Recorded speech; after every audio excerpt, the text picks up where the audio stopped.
लोग कुछ आपको पढ़ाए थे मैं करंट अफेयर्स को लेकर, ठीक है। थोड़ा बहुत देख लेते हैं रिवाइज करके कि आपको याद है कि नहीं चीज़।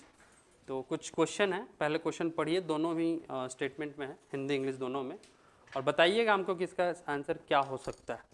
ऐसे ही टिक नहीं करना है, थोड़ा क्वेश्चन को पहले पढ़ेंगे, उसके बाद थोड़ा एक तरह का आपका टेस्ट भी हो जाएगा कि जो आप पढ़ रहे हैं जिस तरह का करंट अफेयर आपके नॉलेज में है कि नहीं, ठीक है। क्वेश्चन है कि बिम्स्टेक के संदर्भ में निम्नलिखित कथन पर विचार करेंगे। बिम्स्टेक के बारे में आपको पढ़ाया भी है, 2-3 बार पढ़ाए हैं। तो बिम्स्टेक के बारे में आपको यहाँ 3 स्टेटमेंट है। ये एक तरह से एक एग्जाम्पल भी है कि आपको करंट का क्वेश्चन अगर चाहे तो इस तरह का आ सकता है आपके एग्जाम में, ठीक है।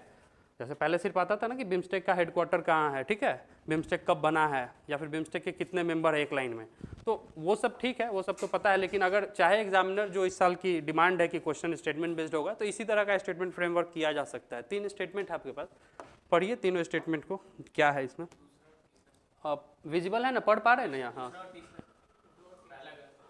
बिम्स्टेक, पहले जैसे भी कोई ऑर्गेनाइजेशन का नाम देखेंगे ना, तो आप इसको नहीं देखेंगे, ठीक है, कि इसमें क्या लिखा हो, उसको छोड़ देंगे। आप अपना रफ वर्क कर लेंगे, जैसे मैथ्स वगैरह में होता है ना कि क्वाड्रिलेटरल का है तो ये फॉर्मूला होगा, ट्रायंगल। तो बिम्स्टेक के बारे में आपको जो कुछ भी आता है थोड़ा बहुत शॉर्ट में अपने कॉपी में लिख लिया कीजिए कि ठीक है 2-3 पॉइंट हमको पता है बिम्स्टेक के बारे में, ठीक है। अब अपने नॉलेज के बेसिस पे क्वेश्चन को एलिमिनेट करिए, चाहे सॉल्व करने की कोशिश करिए। बिम्स्टेक के बारे में आपको क्या जानकारी है जो इतना बताए हैं। कब बना था? 1997 में, बैंकॉक डिक्लेरेशन, ठीक है। और ये एक पॉइंट हो गया आपका। और कुछ बिम्स्टेक के बारे में? नेपाल क्या साइन किया था? रिसेंट में नेपाल अपना चार्टर साइन किया था, जिसके बाद से वो न्यूज़ में था। चार्टर यानी अधिवेशन, जिसके बाद से वो पूरा चर्चा में आया था। 2 बात ये उसके बारे में। उसके बारे में हम तीसरा बात और भी बताए थे, हेडक्वार्टर आपका बताए थे, कहाँ पे बताए थे? ढाका बांग्लादेश, ठीक है, ढाका बांग्लादेश। और कुछ इसके बारे में बताए थे आपको? इसके मेंबर कंट्रीज बताए थे कि मेंबर कंट्रीज ध्यान में रखें। हम याद कराए थे कि 2 है आपका साउथ ईस्ट एशिया से, और 5 कहाँ से है? साउथ एशिया में है। साउथ एशिया में 8 देश है ना, 7 लिखा रहता है, 8 देश हम लोग मानते हैं। उस 8 में से 5 इसमें इंक्लूड है, ठीक है, और 2 आपका साउथ ईस्ट एशिया में। तो ये आ गया ना ओवरव्यू की, कुछ बात आपको पता है। अब ऑप्शन पे चलते हैं कि बे ऑफ बंगाल मल्टी सेक्टोरल कुछ कह रहा है कि 5वें समिट के बारे में। अब चूंकि ग्रुप है तो समिट वगैरह होता होगा, ध्यान में नहीं आ रहा है, बट ये ठीक है, मान के चलते हैं कि कुछ होगा स्टेटमेंट। कुछ अपने फैक्ट्स में से खोजेंगे कि हमको क्या पता है। ये वाला फैक्ट्स हमको पता है, ठीक है, ये वाला फैक्ट्स तो आपको पता है। अभी आप ही लोग बताएं कि बिम्स्टेक एज ऑर्गेनाइजेशन 1997 में, जो कि बैंकॉक डिक्लेरेशन से साइन हुआ था, ठीक है, ये इन्फॉर्मेशन अपने पास है एक। तो ये एक इन्फॉर्मेशन है। दूसरा कि नेपाल के बारे में यहाँ आपको कह रहा है कि नेपाल ने अभी इंडोर्स किया इसके चार्टर से, जिसके बाद से ये पूरी तरीके से इसका चार्टर लागू हो गया, ठीक है। 2 और 3 आपका स्टेटमेंट सही आ रहा है, लेकिन 2 और 3 से काम बनेगा? 1 और 2 वाला ऑप्शन गया, नन ऑफ द एबव भी गया, ठीक है, यानी ए और डी नहीं हो सकता है, ठीक है। अभी भी आप 50-50 में है। क्यों? क्योंकि यहाँ इस तरह का ऑप्शन है कि आपको 1 के बारे में भी पता होना चाहिए, ठीक है। तो तीनों ही स्टेटमेंट पता होगा तभी बनेगा। हमको लगा कि 2 से बन जाएगा, बट नहीं बन रहा है, ठीक है। तो पहला स्टेटमेंट क्या कह रहा है कि the Bay of Bengal initiative for multi sectoral technical and economic corporation charter, जो साइन हुआ था 5वें समिट श्रीलंका में। तो आपको नहीं बताए हैं, या फिर जब श्रीलंका में इसका समिट हुआ था 2022 में, तभी ये साइन हुआ था, ठीक है। उसी चार्टर को धीरे धीरे कंट्रीज को दिया गया कि आप एक्सेप्ट करिए। तो उस समय जो 7 कंट्रीज थे तो 6 ने एक्सेप्ट कर लिया था, एक नेपाल के पास जिम्मेवारी था जो अभी जाके 2024 में एक्सेप्ट किया है। तो इससे आप गेस भी कर सकते हैं कि नेपाल रिसेंट में साइन किया है, इट मीन्स कि ये चीज़ पुराना है, ये लास्ट 1-2 ईयर्स में हुआ होगा। ये गेस वर्क है, ये मान लेते हैं कि हम इतना नॉलेज आपको बिम्स्टेक हर समिट के बारे में तो आपको नहीं बताएंगे कि बिम्स्टेक के इस समिट में ये हुआ था, ठीक है। उस बेसिस पे आप इसको क्या कर सकते हैं, गेस कर सकते हैं। और दूसरा कि जब 2 स्टेटमेंट आपको मिल जाए कि हाँ मिलता जुलता है, तो इससे रेफरेंस ढूंढेंगे पहला का, ठीक है, कि ठीक है जो 2 स्टेटमेंट नीचे दिया हुआ है क्या इसका रेफरेंस इससे मिल रहा है।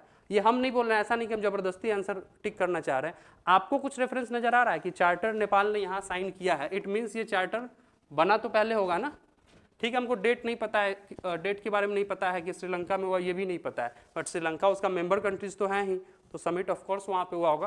तो इस बेसिस पे आपका ऑप्शन कौन सा होगा? सी होगा। नहीं, और बिम्स्टेक में और भी इंफॉर्मेशन ऐड करके आपको दे सकता है, बट इस साल अगर पूछेगा तो ये 2 इंफॉर्मेशन आपको दिखेगा, क्योंकि ये पहला स्टेटमेंट न्यूज़ में था और ये दूसरा न्यूज़ में था, ठीक है।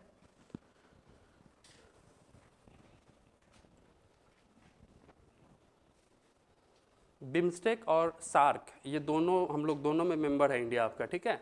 सार्क भी साउथ एशियन कंट्रीज़ का एक एसोसिएशन है, 1885 में बना 1985 में बना था, ठीक है। उसका हेडक्वार्टर कहाँ है?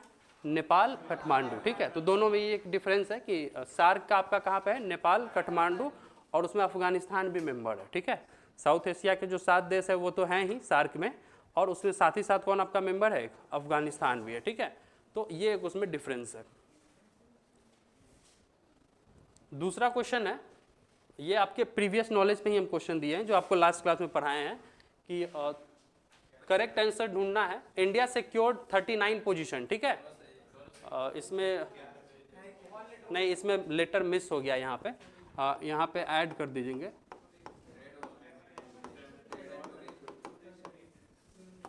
ठीक है, ये अब समझ में आ रहा है ना?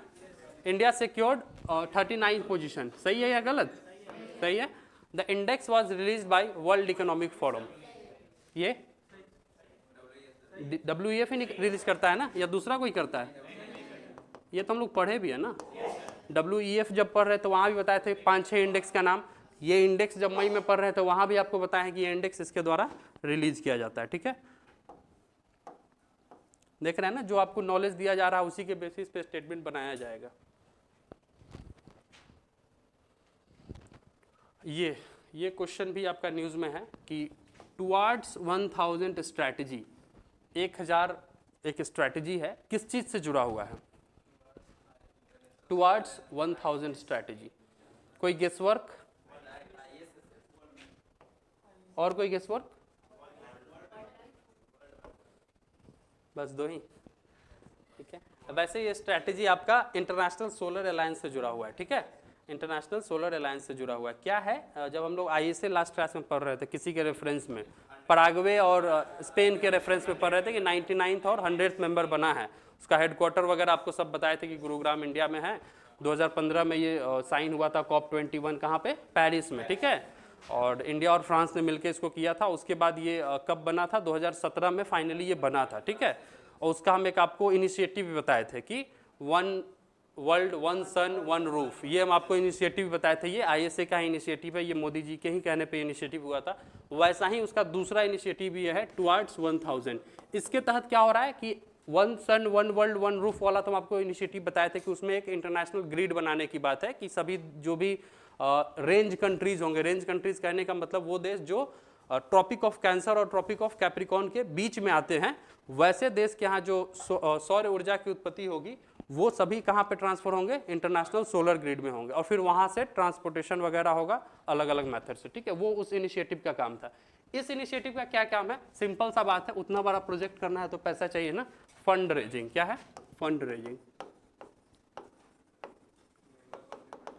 हाँ, मेंबर्स डिसाइड करेंगे कि फंड कैसे रेज होगा, क्या मैकेनिज्म होगा, उसको कौन ऑन करेगा, कंट्रोल कैसे होगा, डिस्ट्रीब्यूशन कैसे होगा, और उसका खर्च कैसे होगा, ठीक है। ये सभी इस इनिशिएटिव का काम है। टुवार्ड्स 1000 स्ट्रैटेजी, ये भी न्यूज़ में था। और उसी समय आपको हम एक चीज़ पढ़ाए थे, नेट मीटरिंग, याद आ गया ना? ठीक, हाँ। ग्रिड में हम लोग जो एक्स्ट्रा आपका जो बिजली उत्पाद होगा उसको हम लोग कहाँ बेच देंगे? ग्रिड में बेच देंगे, ग्रिड को बेच देंगे, उससे आपको पैसा मिलेगा, ठीक है। पहले ये स्कीम दिल्ली गवर्नमेंट लेके आई थी, बाद में इसको कॉपी किया गया यूनियन गवर्नमेंट के द्वारा। और इसी से मिलता जुलता आपका इस साल का एक स्कीम है बजट में, उस स्कीम का क्या नाम है? हाँ, हर घर में सौर लगाने की जो स्कीम है, सोलर रूफटॉप योजना, ठीक है। सोलर रूफटॉप, उसमें कितने सोलर्स लगाए जा रहे हैं? कितने घरों में ये सोलर प्लेट्स लगाए जा रहे हैं? 1 करोड़, 1 करोड़ घर में, ठीक है। PM सूर्य योजना भी नाम है इसका, ठीक है। सोलर रूफटॉप योजना ये भी बोलते हैं, ठीक है। तो ये इस साल का न्यूज में है। क्या इस योजना का प्रावधान है? क्योंकि हो सकता है इस बार ये भी सवाल आपसे बना दे, क्योंकि 1 करोड़ हाउस में इसको तो लगाने हैं, उसके साथ क्या प्रोविजन है इसमें? हाँ,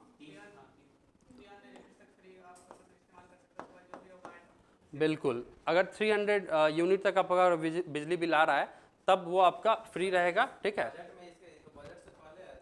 इंटरिम बजट में आया था, इंटरिम बजट से पहले भी आया था, फरवरी में आया था। देखिए कोई चीज़ जो है इधर ध्यान देंगे, ये कन्फ्यूजन क्यों हो रहा है आपको? देखिए 3 बार 2-3 चीज़ न्यूज़ में रहता है, जैसे कि कल की बात करें तो आपका वेनस मिशन न्यूज़ में है। इसरो ने वेनस मिशन के बारे में चर्चा किया है। कैसे चर्चा में आया? हम लोग वेनस को क्या बोलते हैं? शुक्रयान, ठीक है। शुक्र ग्रह जो है तो शुक्रयान हम लोग का मिशन है, शुक्रयान 1, ठीक है। किसके लिए मिशन है? वेनस के लिए है।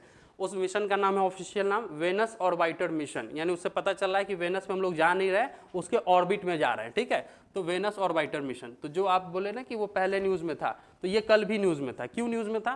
कल इस मिशन को लेकर कैबिनेट ने अपनी स्वीकृति दे दी है। कैबिनेट ने अपनी स्वीकृति दे दी, इसका कहने का क्या मतलब है? कैबिनेट ने इसको पास कर दिया है। इट मीन्स आने वाले बजट में इस मिशन के लिए क्या दिया जाएगा? पैसा दिया जाएगा। यानी जब भी आपका बजट आएगा, नेक्स्ट जो 25-26 का जो बजट होगा, उसमें आपको वेनस मिशन की चर्चा होगी या नहीं होगी? होगी। तो अभी एक कैबिनेट ने जब इसको पास किया तब इसकी चर्चा हुई, फिर नेक्स्ट चर्चा कब होगी? अगले बार फरवरी में, और फिर जब इसको लॉन्च कर देगा इसरो 2028 में, तब भी चर्चा होगा, ठीक है। वैसे ही ये जो सूर्य योजना है, तो कैबिनेट पहले, क्योंकि हम लोग पढ़े थे ना इमरजेंसी वाला चीज़, कि पहले अपने मंत्रिमंडल से तो डिसाइड कर लीजिए, अचानक कैसे आप डिसाइड कर रहे हैं? तो पहले कोई भी चीज़ कैबिनेट में अप्रूव कराया जाता है। जब कैबिनेट से कुछ स्वीकृति हो जाती है, फिर उसको कहाँ ले जाया जाता है? पार्लियामेंट में ले जाया जाता है, ठीक है। तो उससे होता है कि मिनिस्टर, काउंसिल ऑफ मिनिस्टर की इसमें सहमति है, तब न जाके बोलेंगे कि ये डेमोक्रेटिक गवर्नमेंट है, ठीक है। इस वजह से पीएम सूर्य योजना जो है पहले कैबिनेट से पास हुआ, तभी से, क्योंकि जब योजना पास हो गया, तभी तो उसके प्रोविजंस आ जाते हैं मार्केट में कि इसके ये फायदे हैं, ये नुकसान है, फिर इसको बजट में लाया गया, इंटरिम बजट में लाया गया, ठीक है। ये चीज़ है। तो हाँ, ये 1 करोड़ ये एक प्रोविजंस है, और दूसरा प्रोविजंस इसका क्या है कि 300 यूनिट, ठीक है, ये है, तभी आपके घर में लगाए जाएंगे, नहीं तो नहीं लगाए जाएंगे। आइए सर, क्या क्या? इंडिया, हाँ, इंडिया और फ्रांस दोनों लीडिंग कंट्रीज है इसके, मेन लीडिंग कंट्री। जो इसको फाउंड करेगा उसी के ऊपर तो जिम्मेवारी रहेगा ना। जो आप, अगर आप कुछ खोजिएगा तो जिम्मेवारी किसके ऊपर होगा? आपके ऊपर होगा। कैसे? नहीं तो ऑर्गेनाइजेशन बैठ जाएगा। जैसे फॉर एग्जांपल अभी हम आपको एक ऑर्गेनाइजेशन की चर्चा की है, सार्क। क्या हो गया सार्क को? सार्क बैठ गया। सार्क का कोई मीटिंग ही नहीं हुआ, 2014 के बाद कोई मीटिंग हुआ ही नहीं है। लास्ट हमको लग रहा है 15 में ही मीटिंग हुआ था, या 17 में मीटिंग होने वाला था पाकिस्तान में, बट हम लोगों ने कहा कि टेररिज्म को लेकर हम लोग मीटिंग नहीं कर सकते हैं, कोई भरोसा नहीं हमारे प्रतिमंडल जाए और वहीं पे कुछ हो गया तो वापस ही ना आ पाए, ठीक है। तो ऑर्गेनाइजेशन को चलाना काम होते हैं उसके मेंबर कंट्रीज को, उसमें भी जो उसके फाउंडिंग मेंबर्स होते हैं, जैसे हम लोग बोलते हैं ना कि इस ऑर्गेनाइजेशन के फाउंडिंग मेंबर है इंडिया, यानी इंडिया की जवाबदेही। मेंबर बनने से मतलब नहीं है, उस ऑर्गेनाइजेशन को चलाने के लिए सीधी सी बात है पैसा चाहिए, किसी भी ऑर्गेनाइजेशन को चलाने के लिए। अगर इसमें हम लोग प्लान किए हैं 1 वर्ल्ड 1 सन 1 रूफ और टुवर्ड्स 1000 स्ट्रेटजी नहीं लाएंगे, तब तो इनिशिएटिव फेल हो जाएगा। पैसा कहाँ से आएगा? पूरे दुनिया भर में सोलर रूफटॉप लगाने हैं, और एक सोलर प्लांट लगाने के लिए आप देखते होंगे अभी आपका स्कीम है बिहार सरकार का भी, करीब 50,000 का खर्च बैठता है 2 kV का बैठाने में, ठीक है। 2 kV का आपको बिजली सोलर प्लेट अपने छत पर लगवाने के लिए बिहार सरकार की तरफ से हालांकि इंसेंटिव दिया जाता है, लेकिन खर्चा बहुत आता है। तो उतना खर्चा सरकार देगा तब तो।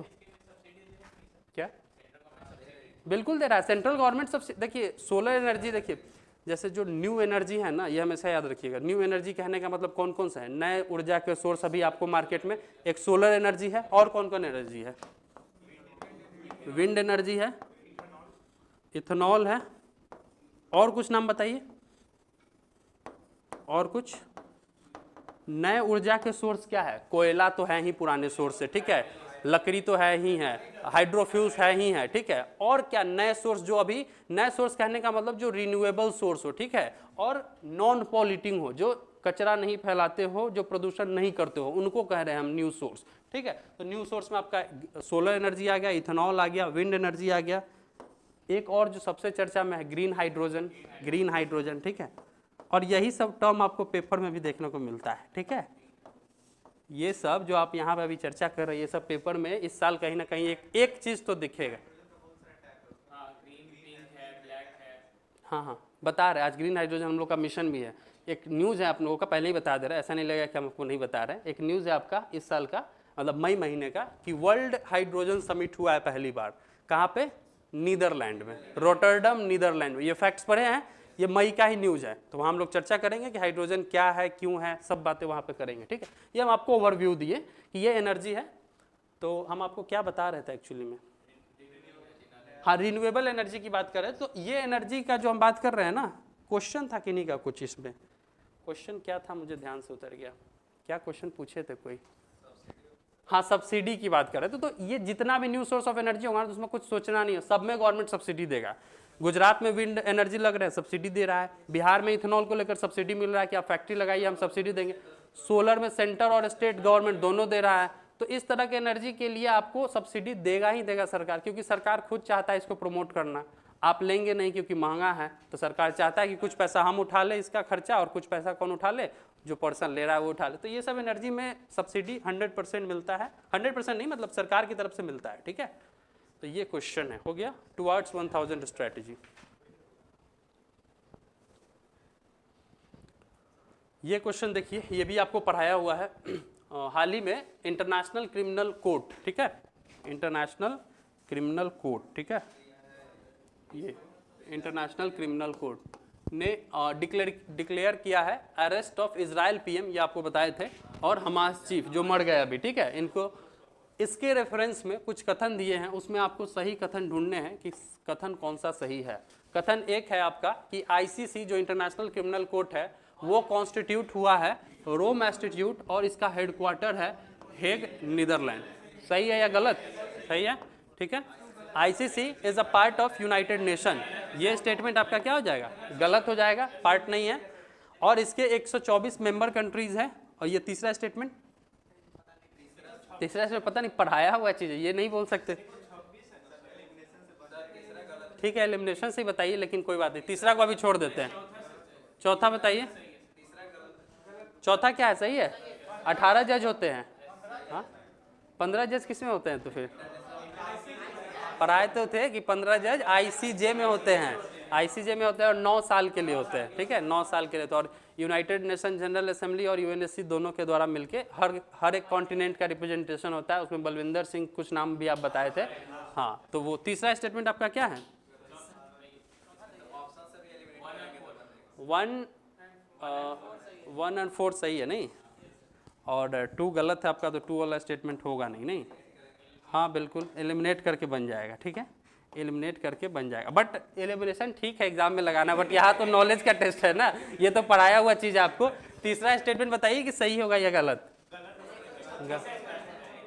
नहीं, ये वाला सही है स्टेटमेंट। 124 मेंबर कंट्रीज तो है, लेकिन इंडिया उसका पार्टी नहीं है, ये आपको बताए थे। दूसरा ये भी बात ध्यान देंगे कि एक लाइन में देखिए होता क्या है, जैसे ये स्टेटमेंट दिए ना, तो पहला लाइन आपको पढ़ते स्टूडेंट एस्पिरेंट का होता है बुद्धि की, आधा पढ़े और टिक मार दिए कि 124 देश से आपको स्ट्राइक किया कि हाँ 124 देश से सही है। आगे भी तो पढ़ना है, कंजक्शन का यूज किया है उसने, ग्रामर का एंड भी लगाया है, और ऐसा खूब होता है एग्जाम में, जहाँ स्टेटमेंट बेस होता है ना वहाँ खूब होता है कि एंड के बाद की जानकारी कोई पढ़ा ही नहीं, और एंड में लिख देगा India is party to it. नहीं, इंडिया पार्टी नहीं है, ठीक है, इंडिया पार्टी नहीं है, तो स्टेटमेंट आपका गलत हो जाएगा, ठीक है। तो उस बेसिस पे आपका आंसर वैसे भी 1 और 4 निकल जाएगा, ठीक है। हाँ नहीं है ये सब, हम आपको लिखाए भी थे, इजराइल भी नहीं है, ये सारा चीज़ लिखाए थे आपको, ठीक है। वो 2-3 क्वेश्चन बस आपको टेस्ट करने के लिए था कि कुछ रिवाइज वगैरह है कि नहीं है, ठीक है, और क्वेश्चन भी आ सकता है, वो सब चीज़ बहुत न्यूज़ में है, ठीक है। ये तो रिपोर्ट है hooking the next generation, how the tobacco industry captures the young minds, ठीक है। किसका रिपोर्ट है ये? बहुत फेमस रिपोर्ट है, WHO का बहुत फेमस रिपोर्ट है, बहुत फेमस रिपोर्ट है।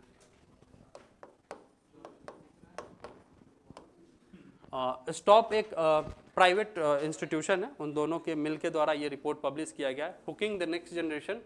एक बार हमको याद है प्रेरणा में ही आपका टेस्ट हुआ था जून जुलाई के महीने में, उसमें ये क्वेश्चन आया हुआ था, आप ही लोग टेस्ट दिए थे, आप ही भूल गए ठीक है, कोई बच्चा मेरे पास क्वेश्चन लेके आया तो तुमको ध्यान में है, उसमें स्टेटमेंट बेस्ड क्वेश्चन था कि निम्नलिखित कथनों पर विचार करें जो हाल ही में वर्ल्ड हेल्थ ऑर्गेनाइजेशन के द्वारा hooking the next generation tobacco industry कैसे बच्चों को कैप्चर कर रहा है, इसके ऊपर 2-3 कथन दिया हुआ था, ठीक है। इसके बारे में आप एग्जाम में जो आ सकता है वो अपने कॉपी में लिख लेंगे, ठीक है। पहले तो रिपोर्ट का नाम लिख लेंगे, hooking the next generation. Hooking का मतलब स्मोकिंग नहीं, hooking the next generation, how the tobacco industry captures young customers, ये रिपोर्ट है। और जैसे रिपोर्ट का नाम लिखते हैं, हम आपको एक दिन स्टार्टिंग डेमो वाले क्लास में बताए थे ना कि रिपोर्ट्स का नाम ऐसे लिखेंगे और उसके नीचे क्या करेंगे, पॉइंट्स बनाना शुरू कर देंगे इस तरह से कि 2-3 बातें इसके बारे में जो एग्जाम में पूछा जाता है। WHO तो जान ही रहे हैं, world health organisation, Geneva Switzerland, ठीक है, उसके द्वारा। और स्टॉप एक ऑर्गेनाइजेशन है, ग्लोबल टोबैको इंडस्ट्री वॉचडॉग इसको बोलते हैं, दोनों के द्वारा बेसिकली ये पब्लिश किया जाता है, ठीक है। और ये रिलीज किया गया है आपका 31 मई को, ठीक है। वर्ल्ड नो टोबैको डे उसी दिन मनाया जाता है, world no tobacco day. Tobacco में मतलब सब कुछ आ जाता है, नहीं, सिगरेट, खैनी, सब कुछ आ जाता है, बीड़ी, ठीक है, सब में टोबैको। और बिहार में कहाँ पे टोबैको का प्रोडक्शन अच्छा खासा है? मुंगेर में। नहीं, मेरे एरिया में भी बहुत होता है, वैशाली में। अच्छा, 31 में वर्ल्ड नो टोबैको डे, ठीक है। ये दो बात जो पीटी के लिए इंपॉर्टेंट है। स्टेटमेंट में सवाल इससे पूछ सकता है कि इस रिपोर्ट में क्या पाया गया था, उस रिपोर्ट के बारे में लिख लेंगे। दो फाइंडिंग है इस रिपोर्ट के बारे में जो आपके एग्जाम में पूछा जाएगा। बहुत सारा रिपोर्ट में आता है बात, लेकिन रिपोर्ट बहुत मोटा होता है, सब जरूरी नहीं होता है। जो एग्जाम में आएगा वो एक ही 2 पॉइंट आता है, वो 2 पॉइंट लिख लेंगे। कि पहला लिखेंगे पॉइंट कि इसका की फाइंडिंग में लिखेंगे 37 मिलियन, ठीक है, 37 million young children, 37 million young children, ठीक है।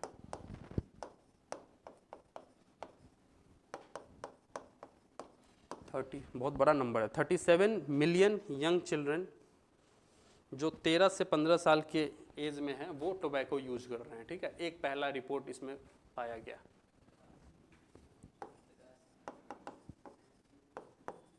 पचास इसको होना चाहिए था।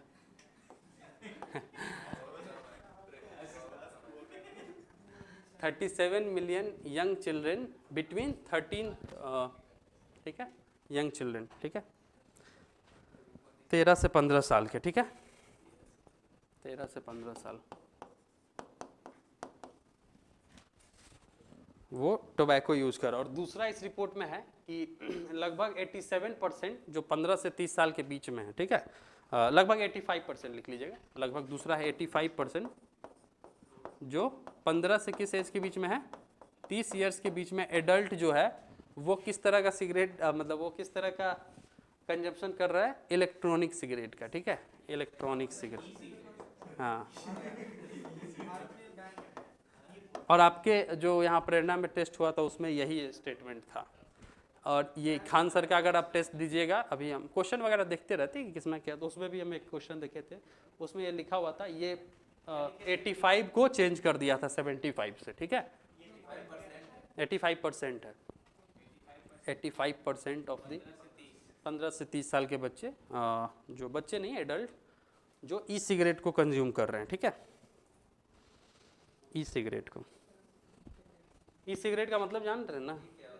नहीं, वो एक मशीन होता है इसी तरह गन टाइप का, ऐसे सिगरेट ही होता है, और उसमें लिक्विड या फिर लिक्विड के फॉर्म में लिक्विड डाला जाता है, और वो इलेक्ट्रिक शॉक से वो उसका वेपर निकलता है, ठीक है। बड़ा अच्छा टेक्निक है, हुक्का बोल सकते हैं, बट वो अलग है बिल्कुल। इसमें होगा, एक सेकेंड बता रहे हैं आपको, इसमें होगा ये है, ठीक है, ये है, हाँ, ठीक है। तो ये चीज़ है इलेक्ट्रॉनिक सिगरेट के बारे में, ठीक है। तो ये आपको बता दिए। एक चीज़ इसके बारे में कि ये बात जानिएगा, ये जैसे कि कोई चीज़ जानेंगे, जैसे आप सिगरेट वगैरह पी रहा है, बच्चा पी रहा है, तो उसको रोकने के लिए जैसे WHO रिपोर्ट निकाल रहा है, तो उसका काम किसका है? WHO का ही काम है। 2 ही ऑर्गेनाइजेशन काम कर सकता है, एक इंटरनेशनल ऑर्गेनाइजेशन और एक आपकी देश की सरकार, और तीसरा आपकी बिहार राज्य की सरकार। 3 ही ऑर्गेनाइजेशन काम करेगा। और किसी भी चीज़ के बारे में पढ़ेंगे ना मेंस में, जैसे चीज़ आपको पहले बता दे रहे हैं कि आपसे पूछता है कि ठीक है टोबैको इंडस्ट्री का रिपोर्ट आया है, इसी हिसाब से मेंस में क्वेश्चन आएगा, उसमें ये रिपोर्ट्स की फाइंडिंग है, तो आप बताइए कि इसको लेकर क्या क्या कंट्रोल मेजर्स लिए गए हैं। हालांकि पीटी में भी ये सब पूछता है, ठीक है, पीटी में आपसे डायरेक्ट पूछ देगा नाम देके, कि नाम ऐसे दे देगा, एम्पावर इनिशिएटिव है एक, ठीक है, किसके द्वारा ये लॉन्च किया गया, ठीक है, तो WHO का इनिशिएटिव है, उसका नाम है एम्पावर, ठीक है। फिर पूछता है कि एम्पावर इनिशिएटिव से WHO क्या कंट्रोल करना चाहता है, ठीक है, तो जो सिगरेट का एक्सकलेशन है अमॉन्ग द चाइल्डहुड उसको कंट्रोल करना चाहता है। यहाँ नाम भी है, देख रहे होंगे कि टोबैको किस तरह से रिड्यूस किया जाए। एम्पावर का फुल फॉर्म है monitor, protect, offer, warn, enforce, raise, एक तरह से कोड है ये, निमोनिक्स है कि मॉनिटरिंग करेंगे, प्रोटेक्ट करेंगे चिल्ड्रन को, उनके लिए वार्निंग, सिगरेट के डिब्बे पे वार्निंग्स वगैरह देते हैं। तो ये सब जो गाइडलाइंस है इसको फॉलो करता है, केंद्र सरकार भी फॉलो करता है, सिगरेट इंडस्ट्रीज भी फॉलो करता है। वहाँ पे आपको लिखा रहता है कि 18 वर्ष से कम आयु के आप तो नहीं पीना है, पीने से कैंसर होता है, ठीक है, सभी बातें आपको, हाँ वो तो काम ही है, पिएगा, जिसको पीना है तो वो तो पिएगा, ठीक है। तो ये चीज़ है WHO का इनिशिएटिव एमपावर, ठीक है, एमपावर जो कि सिगरेट कंजप्शन को कम करने के लिए WHO का एक इनिशिएटिव है। दूसरा है कि WHO framework convention on tobacco control, 2003 का एक कन्वेंशन ऐसे ही इम्प्लीमेंट किया गया, उसका इंडिया मेंबर है, ठीक है, कि कैसे टोबैको को कंट्रोल किया जाए। तो ये WHO के लेवल पे इनिशिएटिव है, ठीक है, 2 इनिशिएटिव WHO के लेवल पे। इंडिया के लेवल पे कुछ मेजर इनिशिएटिव नहीं है, इस वजह से आपको नहीं बताया, ठीक है। अब बिहार सरकार को मतलब ही नहीं है, आप पीते रहिए। क्या है, क्या बंद कर दिया? अच्छा, लिकर और ये दोनों अलग अलग चीज़ हो गया ना, वो उसमें क्या बोलते हैं, अल्कोहल आ गया और इसमें पूरा खैनी आ गया, दोनों 2 चीज़ है, ठीक है। हाँ, एक लिक्विड है, एक सॉलिड है, ठीक है। ये आपको लास्ट क्लास में बताए थे हम, नाम याद है कि world's first rocket with fully 3D printed engine, कुछ नाम याद है? और 3D मैकेनिज्म हम समझाए थे आपको। ये PIB का न्यूज़ है कि उसका अग्निकुल हम नाम भी बताए थे आपको, ये अग्निकुल, ठीक है। वर्ल्ड्स का फर्स्ट रॉकेट है जो फुल्ली 3D प्रिंटेड इंजन। इसके बारे में थोड़ा डिटेल्स आपको बताना चाह रहे हैं क्योंकि ये PIB में हमको मिला। डिटेल्स क्या बताना चाह रहे हैं इस पे बारे में पहले समझिए कि जैसे ये न्यूज़ है तो आप कैसे याद कर लिए या अचानक ऐसे रट लेते हैं कि अग्निकुल है, वर्ल्ड का पहला 3D प्रिंटेड इंजन लॉन्च किया है, ठीक है। तो इस न्यूज़ में कुछ समझ पा रहे हैं? न्यूज़ में कुछ है समझने लायक? न्यूज़ में समझ, हाँ लास्ट क्लास में बताए तो थे।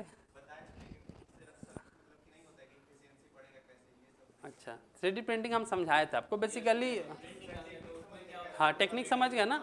बस रॉकेट में इंजन बनाने का, जैसे कि कहने का मतलब कि अगर ये अग्निकुल एक रॉकेट है तो उसका ये इंजन है, इस इंजन में हमको पता चला कि एक इवोपोरेटर है, एक डायनमो है, ऐसा बता रहे, ऐसा होता नहीं है, कुछ कुछ इक्विपमेंट्स है। तो उस इक्विपमेंट्स का प्रोडक्शन, उस इक्विपमेंट्स को कोई ना कोई तो बनाता होगा हाथ से या फिर मशीन से, उसको प्रिंटर के माध्यम से बनाना, ठीक है। तो कैसे बनाएंगे, प्रिंटर में क्या डालेंगे, तो प्रिंटर में अगर हमको डायनमो बनाना है इसके लिए या फिर इसके लिए कुछ प्लेट्स बनाना है तो उसका हम लोग क्या डालेंगे, उसका रॉ मटेरियल डालेंगे, जैसे पाउडर के फॉर्म में सल्फर का आइटम, वो सारा रॉ मटेरियल, जैसे ब्रेड इंडस्ट्रीज में आप जाते हैं ना तो सारा रॉ मटेरियल एक मशीन में डलता है तब जाके ब्रेड आपका तैयार होता है, ठीक है। वैसे ही रॉ मटेरियल सारा इसमें डालेंगे और ये फाइनल फिनिश शेप देगा किसका, इस वाले इंजन का, ठीक है। तो ऐसे करके ये पूरा इंजन आपको तैयार करके देता है। तो पहले अलग अलग पार्ट्स तैयार होते थे, ठीक है, अलग अलग कंपनीज तैयार करती थी, उन सब का क्या होता था, असेंबलिंग होता था और तब फाइनली जाके उसका टेस्टिंग वगैरह होके तब लॉन्च होता था। ये कितना लंबा प्रोसीजर, और यहाँ घंटों का प्रोसीजर है। एक ही मशीन है, प्रिंट के लिए कमांड डाले Ctrl+P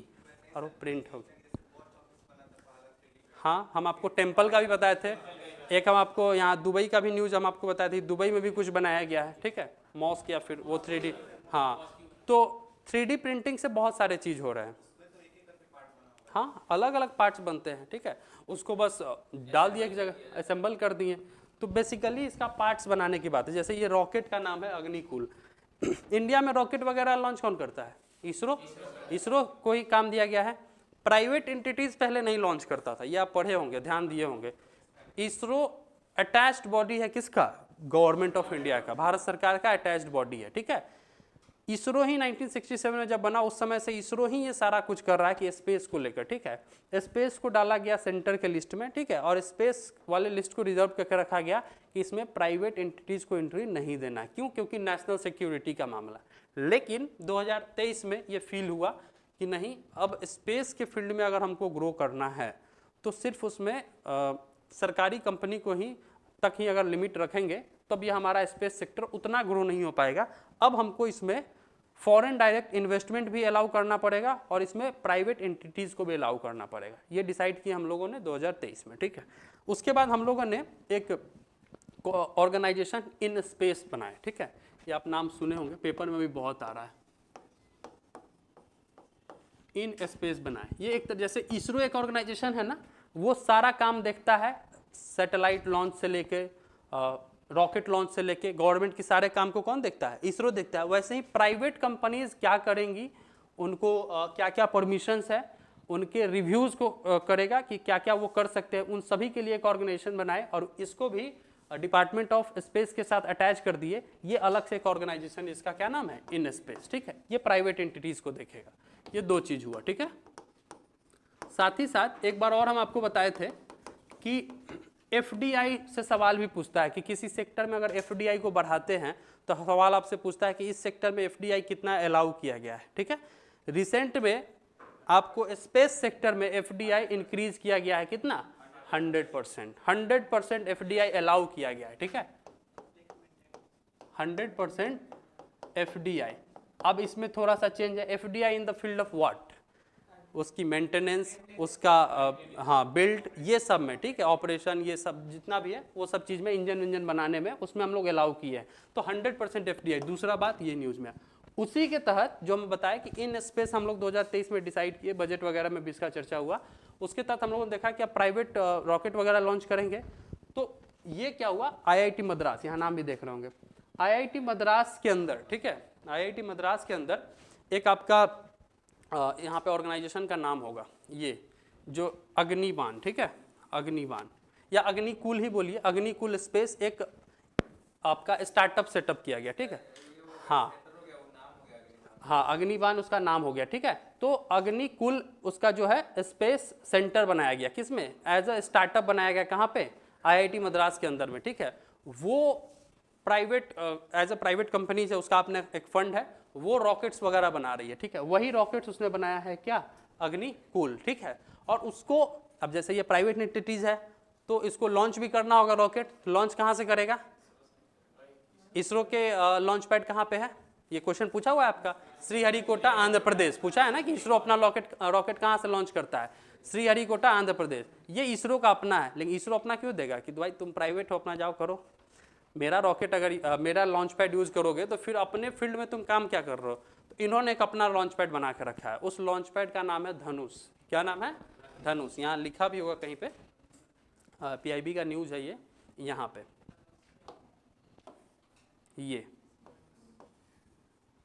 अग्निकुल जो हम आपको बताए प्राइवेट कंपनीज है, उसने अपना एक launch pad, private launch pad बना के रखा है। कहाँ पे? ये भी आंध्र प्रदेश में है, श्रीहरिकोटा में ही। ठीक है, तो धनुष एक प्राइवेट लॉन्च पैड है, यहीं से इसको लॉन्च किया गया है। तो इसमें 2-3 न्यूज हो गया, इस वजह से ये इंपॉर्टेंट है। फर्स्ट प्राइवेट कंपनी का first 3D printed rocket engine बना है अग्निकुल का, और उसके फर्स्ट प्राइवेट लॉन्च पैड से उसको लॉन्च किया गया है। सब कुछ पहली बार किया गया है, जिसका नाम धनुष है, जिस वजह से ये न्यूज में है और जिस वजह से इंपॉर्टेंट है। ठीक है, इसमें आपसे ये भी बहुत सारा चीज पूछ सकता है कि अग्निकुल पूछ सकता है, 3D प्रिंटेड है पहली बार। ठीक है, 3D प्रिंटेड में क्या बनाए हैं? सबसे पहले वो आगे आपको बताते हैं कि 3D प्रिंटेड में बनाए क्या हम लोग।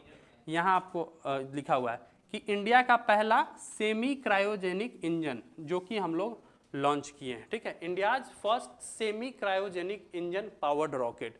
बड़ा सा नाम है, कंफ्यूजन भी हो रहा है, सुन के भारी भी लग रहा है। सेमी क्रायोजेनिक इंजन क्या है?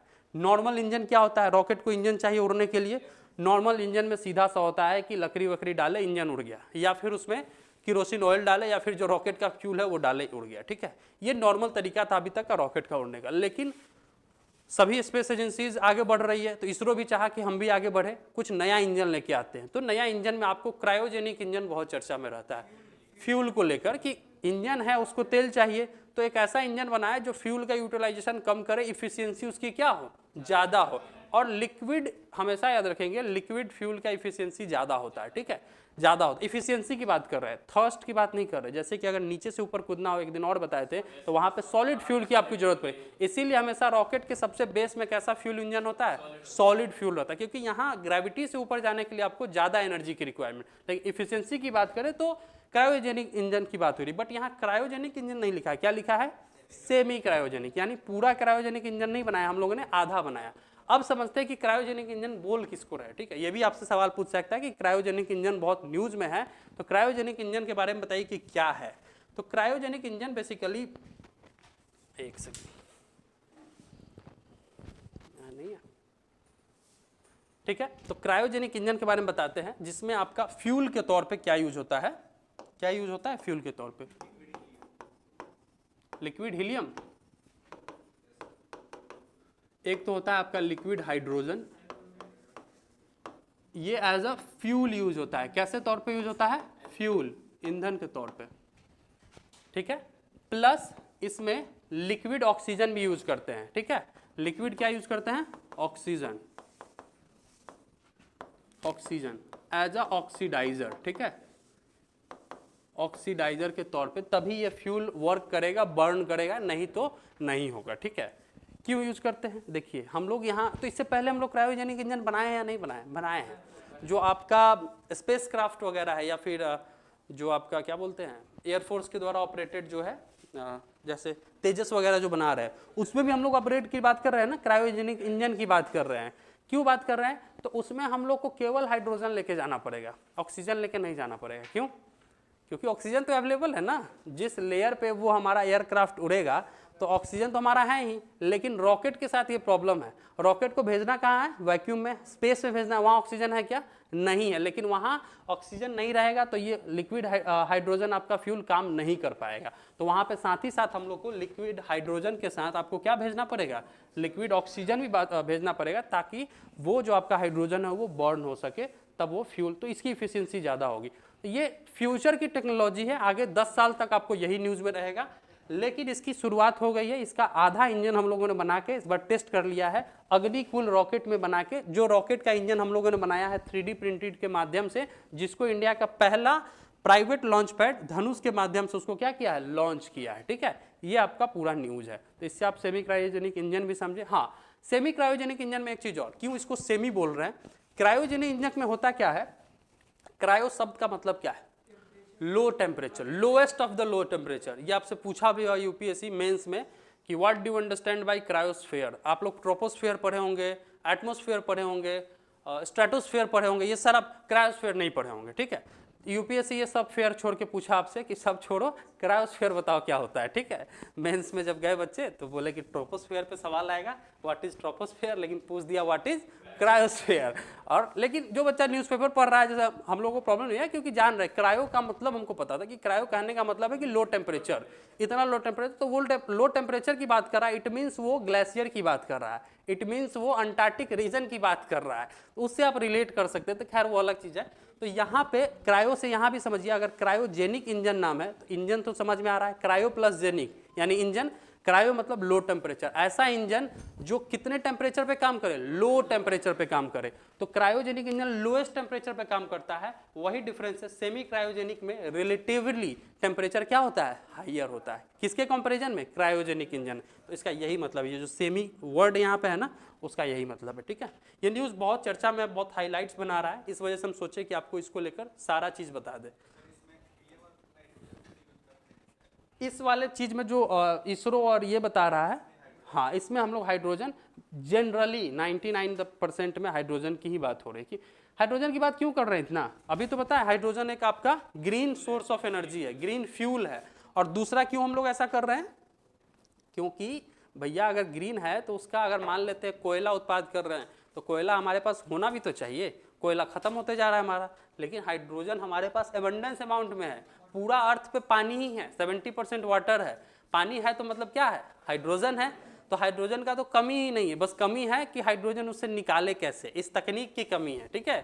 पानी है पूरा, हर जगह पानी, आपके शरीर में हाइड्रोजन है, 70% वाटर आपका बॉडी बना हुआ है। हाइड्रोजन वहाँ से भी निकाल के हम लोग इंजन चला सकते हैं, ठीक है।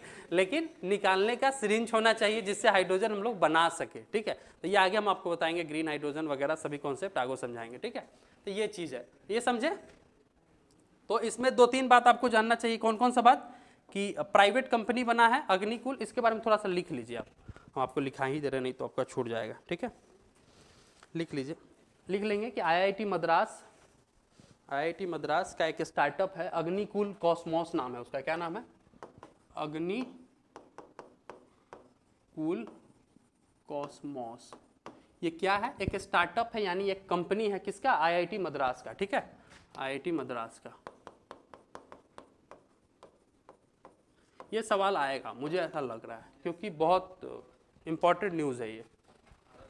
हाँ, ये स्वदेशी है, सब कुछ है, क्रायोजेनिक इंजन चर्चा में रहता है, सब चीज़, ये हमको लग रहा है कि आएगा। तो ये अग्निकुल कॉस्मोस एक प्राइवेट एंटिटी है, एक स्टार्टअप है आईआईटी मद्रास का, ठीक है।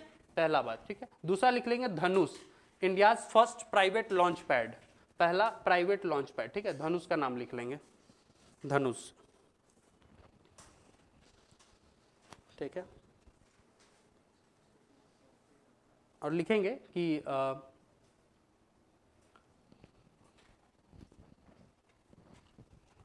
इसके बारे में लिख लेंगे कि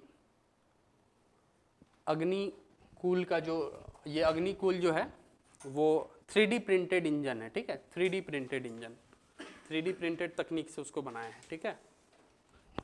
और ये भारत का first semi cryogenic powered engine है, ठीक है, India's first semi cryogenic powered rocket launch, क्योंकि और देश कर चुका है, फ्रांस, जर्मनी, ये सब कर चुका है वो लोग। स्काई रूट भी प्राइवेट की कंपनी है, हमारे यहाँ ही है, इसी के अधीन आता है। किसके अधीन? अभी जो आपको नाम बताया, इन स्पेस, क्योंकि प्राइवेट में, इसरो में, गवर्नमेंट में एक है, बट प्राइवेट में तो बहुत सारी कंपनीज रहेगी ना। स्काई रूट भी अपना एक्सपेरिमेंट वगैरह करते रह रहा है, ठीक है, बट अभी ये न्यूज़ में है क्योंकि ये अच्छा खासा सफल हुआ है। तो ये इंडिया का फर्स्ट सेमी क्रायोजेनिक इंजन, और आपको ये भी न्यूज़ लिख लीजिएगा कि ये वर्ल्ड्स का फर्स्ट है rocket, world's first rocket with single piece 3D printed. क्या कहने का मतलब है कि एक ही बार में एक ही इंजन तैयार किया गया, सिंगल पीस किसी ने अभी तक तैयार नहीं किया था इंजन का, ठीक है। World's first single piece 3D printed engine, दोनों। देखिए यहाँ पे हम आपको जो इन स्पेस की चर्चा करें, यहाँ लिखा भी हुआ है, देखिए इन स्पेस, जिसके अभी हेड है श्री राजीव ज्योति। ये इंपॉर्टेंट नहीं है, बताएं हम आपको।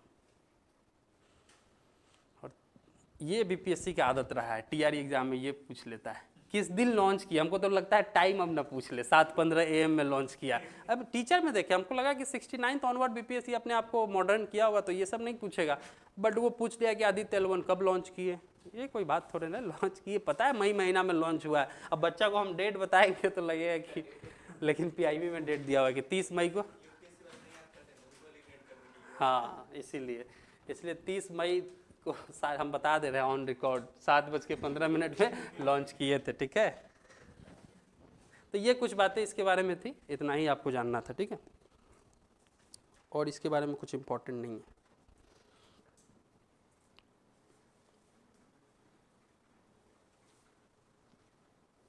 समझ गए? 100% FDI इन स्पेस के बारे में आपको बता दिए, सारा कुछ बता दिए, नहीं?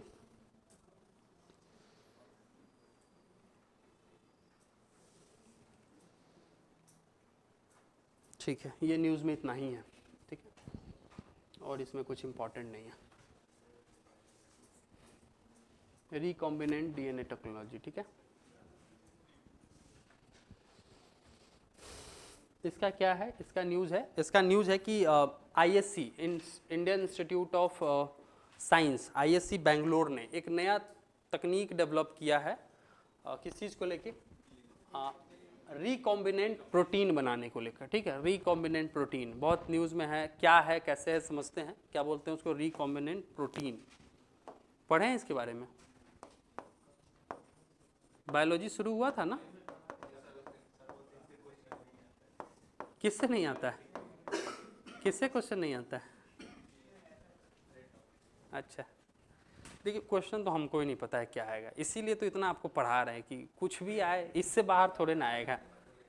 हाँ, दिक्कत तब होता है ना कि आपको कुछ सेलेक्टेड पढ़ाया जाए, तब दिक्कत है। हम सोचे अग्निबाण आएगा और पूछ लिया वो ये DNA टेक्नोलॉजी, तो उसके मन के ऊपर है ना। इससे अच्छा है कि सारा कुछ पढ़ लो, कुछ छोड़े ही नहीं, ठीक है। रिकॉम्बिनेंट प्रोटीन क्या होता है? DNA तो समझते हैं आप सभी लोग, ठीक है, DNA समझते हैं। बायोटेक्नोलॉजी आपका सिलेबस का हिस्सा भी हम आपको बताए थे कि बायोटेक पढ़ के जाइएगा, 1 से 2 प्रश्न आपको इस बार आएगा, ठीक है। तो बायोटेक हम आपको पहले भी बोले हैं कि पढ़ने के लिए, और आपके 69 में क्वेश्चन भी आया था वैक्सीन टेक्नोलॉजी के ऊपर। ये सभी जुड़ा हुआ है एक दूसरे से, ठीक है। mRNA भी सवाल आया था आपके 69 में, 69 आपका बहुत सवाल आया था। एक mRNA क्वेश्चन आया था, ये आया था सवाल। दूसरा सवाल क्या आया था? वैक्सीन का तकनीक पूछा था आपसे, वैक्सीन कैसे काम करता है। 2 तकनीक उसमें आपसे पूछा था 2 सवाल में, यानी 3 सवाल। और कुछ आया था क्या? और कुछ आया था, यानी बायोटेक से आपका कुल कितना क्वेश्चन था? आपका 3 क्वेश्चन था, ठीक है। तो बायोटेक इंपॉर्टेंट है क्योंकि बायोटेक्नोलॉजी आपके मेंस का सिलेबस है, तो बायोलॉजी चल रहा है, बायोटेक आप वहाँ पढ़ेंगे, लेकिन हम आपको और अच्छा से यहाँ बता दे रहे हैं, थोड़ा बहुत हिंट कर दे रहे हैं ताकि आप समझ जाइएगा, ठीक है। तो बायोटेक में आप बायोटेक्नोलॉजी से सबसे पहले समझते क्या है, बायोटेक का क्या मतलब है, बायोटेक का क्या मतलब है, कुछ आइडिया? टेक्नोलॉजी और बायोलॉजी का एमलगमेशन, ठीक है, टेक्नोलॉजी का यूज बायोलॉजी के फील्ड में, ठीक है, ताकि, और उसका पर्पस एक ही हो सकता है, लाइफ को इम्प्रूव करना और लाइफ को अच्छा बनाना, ठीक है, यही इम्प्रूवमेंट करना है।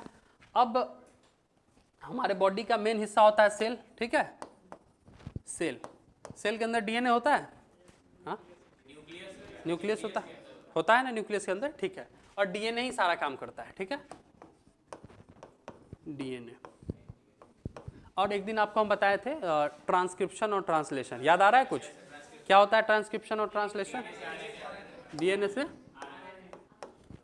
और फाइनली प्रोटीन बनाएगा, लास्ट में आपका बनता है प्रोटीन, ठीक है। इस प्रोसेस को क्या कहते हैं? ट्रांसक्रिप्शन। बताए तो थे कि याद रखेंगे, सी पहले आता है एबीसीडी में, इसलिए पहले ये प्रोसेस होगा, ऐसे याद रखना है। इस वाले को बोलते हैं ट्रांसक्रिप्शन, और अगला को क्या बोलेंगे? ट्रांसलेशन। ये प्रोसेस है प्रोटीन बनाने का, ठीक है। ये सभी कोई करता है, हर एक ऑर्गेनिज्म कर रहा है, हर एक पर्सन कर रहा है, सब कोई कर रहा है, हम लोग कर रहे हैं, आप लोग कर रहे हैं, ठीक है। ये सारा सेल परफॉर्म कर रहा है। लेकिन ये डीएनए तो यहाँ हमको समझ में आया कि डीएनए है, ठीक है। वैसे ही ये आरडीएनए आ गया नया नाम, ठीक है। क्या नाम आ गया?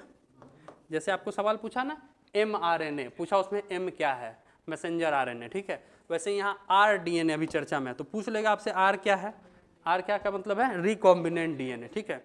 बेसिकली कहने का क्या मतलब है रिकॉम्बिनेंट? तो बायोटेक्नोलॉजी में हम लोग करते क्या है, बायोटेक्नोलॉजी में हम लोग बेसिक करते हैं डीएनए के साथ छेड़छाड़। पूरा बायोटेक्नोलॉजी का मतलब यही हुआ कि डीएनए के साथ क्या करते हैं हम लोग? छेड़छाड़ करते हैं, उसको परेशान करते हैं, उसमें कुछ कुछ नया करते हैं, ठीक है। कैसे परेशान करते हैं? काट छूट करते रहते हैं, ठीक है। तो होता क्या है कि काटना क्यों है उसको? सबसे पहले काटना, अभी हम आपको होता है कि लाइफ को आसान बनाना है। लाइफ को क्यों आसान बनाना है? क्योंकि लाइफ में बहुत सारा डिजीज आ रहा है, बहुत सारा प्रॉब्लम आ रहा है, उसका कुछ सॉल्यूशन वगैरह दिख नहीं रहा है, ठीक है। इजी सॉल्यूशन नहीं दिख रहा। अभी कोविड आ गया, प्रॉब्लम आ गया, हम लोग को 2 साल परेशान, कोई सॉल्यूशन नहीं, 2 साल बर्बाद हुआ हम लोग को। उसी सब से डील करने के लिए हम लोग कुछ सॉल्यूशन वगैरह ढूंढते रहते हैं। तो एक बायोटेक्नोलॉजी में जीन चैप्टर में डीएनए यानी आरडीएनए एक तकनीक है, रिकॉम्बिनेंट डीएनए एक क्या है? तकनीक है। उस तकनीक से हम लोग बहुत सारा चीज़ बना सकते हैं। फॉर एग्जांपल बनाते भी हैं, जैसे कि बॉडी में आप लोग डाइजेस्टिव सिस्टम पढ़े हैं, ठीक है। डाइजेस्टिव सिस्टम में आप लोगों ने बायोलॉजी में पढ़ा कि पैनक्रियाज पैनक्रियाटिक जूस रिलीज करता है, ठीक है, इंसुलिन रिलीज करता है, और वो आपके ब्लड शुगर को क्या करता है? कंट्रोल करता है। ये एक नेचुरल फेनोमिना है, आम प्रोसेस है, सब कोई कर पाते हैं। लेकिन कुछ पर्सन में आप सुने होंगे कि उनको डायबिटीज़ का पेशेंट हो गया, डायबिटीज़ टाइप 1 टाइप 2 हो गया। क्यों? क्योंकि उनका पैनक्रियाज जो है वो क्या कर दिया? काम करना बंद कर दिया, यानी पैनक्रियाटिक जूस नहीं आ रहा है। इट मीन्स कि उनका इंसुलिन सिक्रीशन नहीं हो रहा है। तो इंसुलिन सिक्रीशन नहीं होगा, उनका ब्लड लेवल क्या हो जाएगा? बढ़ते जाएगा, और उनका क्या हो जाएगा? हार्ट कोलैप्स कर जाएगा। तो फिर कहानी खत्म। ऐसे तो सभी लोग मर जाएंगे, क्योंकि इंडिया में अभी सभी लोग प्री डायबिटिक स्टेज में है, हम और आप सभी, क्योंकि हमारा शुगर का कंजम्पशन इतना ज़्यादा है, और हमारा बॉडी स्टाइल, हमारा लाइफ स्टाइल इतना ख़राब हो गया है। जैसे हम ही 2 बजे खाते हैं, ठीक है, तो लाइफ स्टाइल एक ख़राब है। तो उतने देर में क्या होगा? सुबह से लेकर 2 बजे तक आपका ब्लड शुगर रिलीज होते जाएगा। आप क्यों नहीं खाएं? बॉडी थोड़ी ना जाना है कि आप क्यों नहीं खा के आए, ठीक है। उनको थोड़ी ना बोलेंगे कि क्लास था, ठीक है। तो उसके लिए अब उस पेशेंट को तो चाहिए इंसुलिन चाहिए। अब इंसुलिन कहाँ से लाएंगे? इंसुलिन उनको चाहिए, तब इंसुलिन बनाएंगे। इंसुलिन बनाने में ही मदद आता है आपका क्या? ये तकनीक रिकॉम्बिनेंट डीएनए टेक्नोलॉजी। इसी की तकनीक से हम लोग बनाते भी इंसुलिन। तो ये भी सवाल मन में आया कि सर क्यों नहीं गाय वाय का भी इंसुलिन लेके उनके अंदर डाल सकते हैं? बिल्कुल डाल सकते हैं। गाय के पास भी पैनक्रियाज है, पहले डाला जाता था, बट ह्यूमन एडेप्टेशन में दिक्कत आती है, ठीक है। क्योंकि गाय के पास जो इंसुलिन है अलग अलग फंक्शन है थोड़ा बहुत, चूँकि मेन उसका फंक्शन शुगर कंट्रोल ही है, ठीक है। लेकिन ऐसा डाला गया, बट प्रॉब्लम आने लगे बहुत सारे पर्सन में। अभी हम आपको एक न्यूज़ और आगे पढ़ाएंगे। मई के महीना में एक पिग ट्रांसप्लांटेशन हुआ था, और क्वेश्चन भी आया था अमेरिका में, वो पर्सन मर गए हैं, मई महीना में ही मरे हैं। तो हम आपको बताएंगे कि कैसे मर गए। इतना अच्छा चल रहा था बेचारा, सुअर का उनको लगा वो क्या बोलते हैं किडनी लगा और मर गया, ठीक है। तो क्वेश्चन आपका बीपीएससी पूछ लिया कि वो आदमी का नाम क्या है जिसके अंदर ये किडनी लगा था, टीचर वाले में नाम पूछा था, ठीक है, हम बताएंगे आपको यहाँ पे, ठीक है। तो ये चीज है, तो इस तकनीक से इंसुलिन बनाएंगे। तो अब कैसे बनाएंगे इंसुलिन, देखिए अब इधर तकनीक समझ लीजिए थोड़ा सा, इंसुलिन बनाएंगे कैसे। इंसुलिन बनाने का सीधा सा मतलब है, इंसुलिन बनाने के लिए हम लोग करेंगे क्या, सबसे पहले कोई बैक्टीरिया सेल को लेंगे, ठीक है, कोई एक सेल को उठाएंगे, उस सेल के अंदर हम लोगों ने पता चला सेल के अंदर एक कंपोनेंट होता है प्लाज्मिड, ठीक है, प्लाज्मिड नाम होता है, ठीक है। अब इस प्लाज्मिड को सबसे पहले यहाँ काटेंगे, ये पूरा प्लाज्मिड पीला था और यहाँ पे क्या था, 2 ब्लू था, यहाँ पे कट लगाएंगे। देखिए इधर कैसे कट लगाएंगे, ये हम आपको पहले पढ़ा चुके हैं। अब ये इसका यहाँ प्लाज्मिड है, यानी इसका डीएनए है, इसमें हमको कट लगाना है, तो कैसे कट लगाएंगे, कैसे काटेंगे। Cas9 एक हम आपको प्रोटीन पहले पढ़ा चुके हैं, क्या नाम है उसका, क्रिस्पर Cas9, ठीक है, क्रिस्पर, ये दोनों एक ही नाम है, एक तरह का प्रोटीन है, इससे यहाँ कट करेंगे, ठीक है। लेकिन ये उस तकनीक का एक इन्वेंशन है, लेकिन आपको इसका ओवरऑल एनसीईआरटी में क्या नाम रखे दिया हुआ है, रिस्ट्रिक्टिव एंजाइम, क्या बोलते हैं इसको, रिस्ट्रिक्टिव एंजाइम, रिस्ट्रिक्टिव एंजाइम। ये क्या करेगा, इस जगह पे फाइंड करेगा कि कट कहाँ लगाना है, ठीक है, उस जगह को रिस्ट्रिक्ट करेगा, वहाँ कट लगा के इस चीज़ को सेपरेट कर देगा। ये वाला हिस्सा हम लोग काट लिए, ठीक है, ये, और इसमें हमको डालना क्या है, इस बैक्टीरिया से हम लोग कराना क्या चाहते हैं, उसको बोलते हैं डीएनए ऑफ इंटरेस्ट। क्या बोलते हैं कि हमारा इंटरेस्ट है, यानी ये डीएनए ऑफ इंटरेस्ट क्या होगा, इंसुलिन होगा। हम लोग चाहते हैं कि इंसुलिन का मैकेनिज्म इसके अंदर डाल दे ताकि ये इंसुलिन क्या करे, प्रोड्यूस करे, यानी ह्यूमन के जीन से लेके कि ह्यूमन का वो कौन सा जीन है जो क्या प्रोड्यूस करता है, इंसुलिन प्रोड्यूस करता है, उस वाले जीन को हम लोग क्या कर लेंगे, उठा के ले आएंगे और इसमें क्या कर देंगे, पेस्ट कर देंगे, ठीक है। तो ये ऐसे था हमारा पहले से, और इसमें हम लोग इधर से और इधर से क्या कर दिए, पेस्ट कर दिए, ठीक है, उसको बोलते हैं रिस्ट्रिक्टिव एंजाइम्स हम लोग कट किए, ठीक है, और लाइपेज से हम लोग उसमें क्या कर दिए, ऐड कर दिए। अब ऐड करके ये पूरा फिर सर्कल हो गया, फिर से इसको कहाँ डाल देंगे, back to the bacteria. Bacteria के अंदर ई कोली बैक्टीरिया में ये बहुत ज़्यादा होता है, या फिर ईस्ट जो इथेनॉल प्रोडक्शन के लिए बहुत ज़्यादा यूज होता है, ईस्ट में भी बहुत ज़्यादा होता है, ठीक है। तो ई कोली बैक्टीरिया को जनरली यूज करते हैं, और यहाँ लिखा हुआ है कि recombinant DNA introduce in the bacterial cell. हम लोग रिकॉम्बिनेंट का नाम भी आप समझ जाइए कि 2 चीज़ों को हम लोगों ने क्या किया है, कंबाइन किया है, ठीक है, और दोबारा कंबाइन किया है, पहले काटे हैं उसमें फिर नया डाल के कंबाइन करके इसमें बैक्टीरिया के अंदर डाल दिए।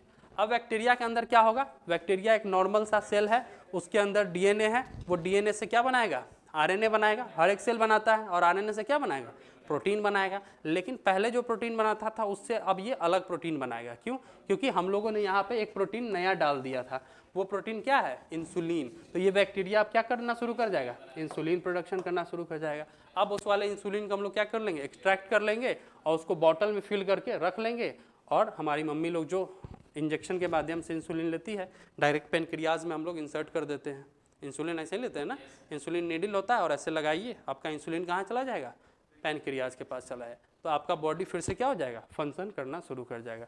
तो रिकॉम्बिनेंट डीए टेक्नोलॉजी का तकनीक का यूज़ देख रहे हैं ना, तो वैसे तकनीक सवाल पूछे जाते हैं आपके एग्जाम में जिस तकनीक का विश्व पे और आपके समाज पे बहुत बड़ा प्रभाव पड़े, और इसका पड़ रहा है प्रभाव, ठीक है। तो एक एग्जाम्पल आपका पूछेगा कि डीएनए का, ये रिकॉम्बिनेंट डीएनए तकनीक का क्या एग्जाम्पल है, तो एक आपने जाना इंसुलिन एक एग्जाम्पल है। उसी के अंदर रिस्ट्रिक्टिव एंजाइम जो एक नाम आप सुने वो कट लगाता है, उसी का एग्जाम्पल है, इसी का ये इन्वेंशन है क्या, क्रिस्पर Cas9। इसको पूछेगा कि क्रिस्पर Cas9 क्या है, एक तरह का मॉलिक्यूलर सीजर है, क्या है, मॉलिक्यूलर सीजर है जो कट लगाता है। ये 2 चीज, ये सभी बायोटेक का चीज है, ठीक है।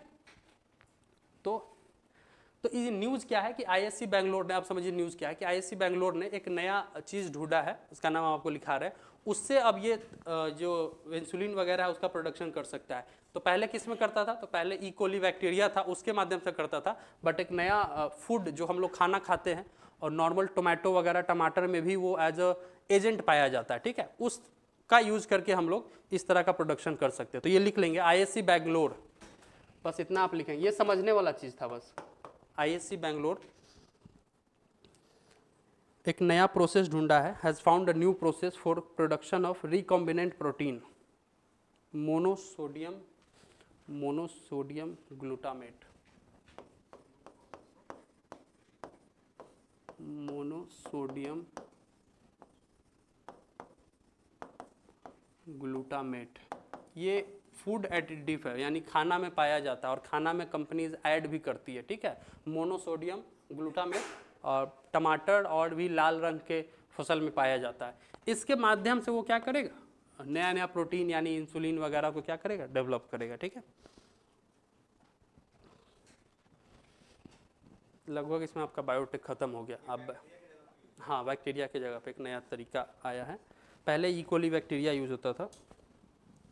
तो आपसे एग्जाम में यही सब पूछता है कि प्लाज्मिड क्या है। तो प्लाज्मिड वो हिस्सा है सेल का जिसमें हम लोग नए चीज़ को क्या करते हैं, इंट्रोड्यूस करते हैं, डीएनए ऑफ इंटरेस्ट को इंट्रोड्यूस करते हैं। दूसरा आपसे पूछता है रिस्ट्रिक्टिव एंजाइम क्या है, ये सब बायोटेक का टर्म है।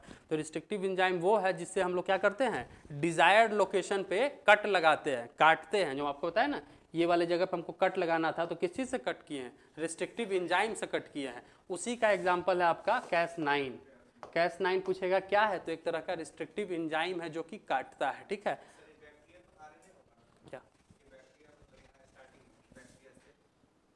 क्या क्या आरएनए बताए तो थे आपके ऑर्गेनिज्म। मैक्सिमम ऑर्गेनिज्म में डीएनए टू आरएनए टू क्या होता है, प्रोटीन होता है। बट इन सम केस आपका प्रोसेस कहाँ से चलता है, आरएनए टू प्रोटीन चलता है इन सम। और ये सबसे ज्यादा किस में होता है, वायरस में होता है। किस में होता है, वायरस में होता है, एडिनो वायरस ये सब में, ठीक है। ये एक एक्सेप्शन केस है, ठीक है। बट जनरल केस क्या है आपका, DNA to RNA to protein. Transcription और ट्रांसलेशन एक जनरल केस है और ये एक एक्सेप्शन केस है। तो हम लोग वैसे ही बैक्टीरिया को ढूंढेंगे ना जिसमें DNA to RNA to protein होगा। अच्छा, आरएनए टेक्नोलॉजी होना, नहीं नहीं, ठीक है। तो ये चीज है। तो रेस्ट्रिक्टिव एंजाइम वगैरह आप जान गए। और जिस चीज से जोड़ते हैं, जैसे इस वाले चीज को यहाँ पे जोड़े ना, यहाँ पे उसको जोड़े, उसका बस नाम आप लिख लीजिएगा। उसका नाम है डीएनए लाइगेज। क्या नाम है उसका, डीएनए लाइगेज।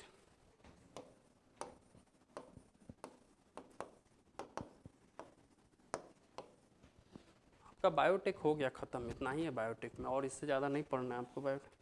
और बायोटेक का आपसे हो सकता है जनरल सवाल पूछ ले, what are the application of biotech. Biotech के क्या क्या एप्लीकेशन है, क्या क्या फायदे। तो क्या क्या फायदे हो सकते हैं, सीधा सा जानिएगा। कोई नया टेक्नोलॉजी है, उसका हर फील्ड में फायदा है। एग्रीकल्चर में फायदा है उसका, वैसे पौधा बना सकते हैं जो पेस्ट रेसिस्टेंट हो, जिसको कीड़ा ही ना लगे, हम लोग बनाए भी हैं। बीटी कॉटन आपको पढ़ाए भी थे, जिसमें बीटी हम आपको बताए थे बैसिलस थोरेंजिस एक नया जीन लाके, उसमें एक क्राई जीन नाम है।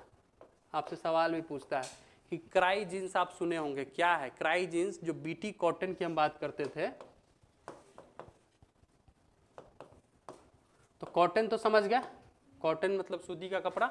उसमें हम लोगों ने एक नया जीन ऐड कर दिया, उसका नाम है बीटी, जिसका फुल फॉर्म है बैसिलस थोरेंजिस, ठीक है। इसका काम है कि जो कीड़ा मकोड़ा लगता है उसको क्या करना, दूर भगाना। यानी पहले जो कॉटन जो था वो कीड़ा मकोड़ा को इंटरेस्टिंगली बुलाता था, अब उसको क्या करता है, दूर भगाता है। तो ये एक नया जीन इंट्रोड्यूस कर दिए हम लोग इसके अंदर, उसको बोलते हैं क्राइजीन्स, ठीक है, क्राइजीन्स, ठीक है। ये चीज है।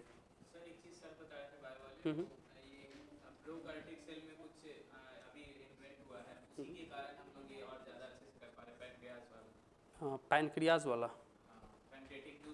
हाँ हाँ, प्लाज्मिड के बारे में बताया उन्होंने पक्का प्लाज्मिड के बारे में, क्योंकि ये प्लाज्मिड पे बहुत रिसर्च हो रहा था। हम आपको बताया तो कि पूछ सकता है सवाल आपसे कि किस में हम लोग ये सारा प्रोसेस करते हैं, तो प्लाज्मिड के अंदर कर रहे हैं, प्लाज्मिड के अंदर अटैच कर रहे हैं। तो इसमें 2-3 नाम इंपॉर्टेंट है बायोटेक्नोलॉजी में। एक कैसे प्रोसेस काम कर रहा है, एक प्लाज्मिड, ठीक है, प्लाज्मिड के अंदर इंट्रोड्यूस कर रहे हैं। किससे कट लगा रहे हैं, रिस्ट्रिक्टिव एंजाइम, जिसका एग्जाम्पल है आपका क्रिस्पर Cas9।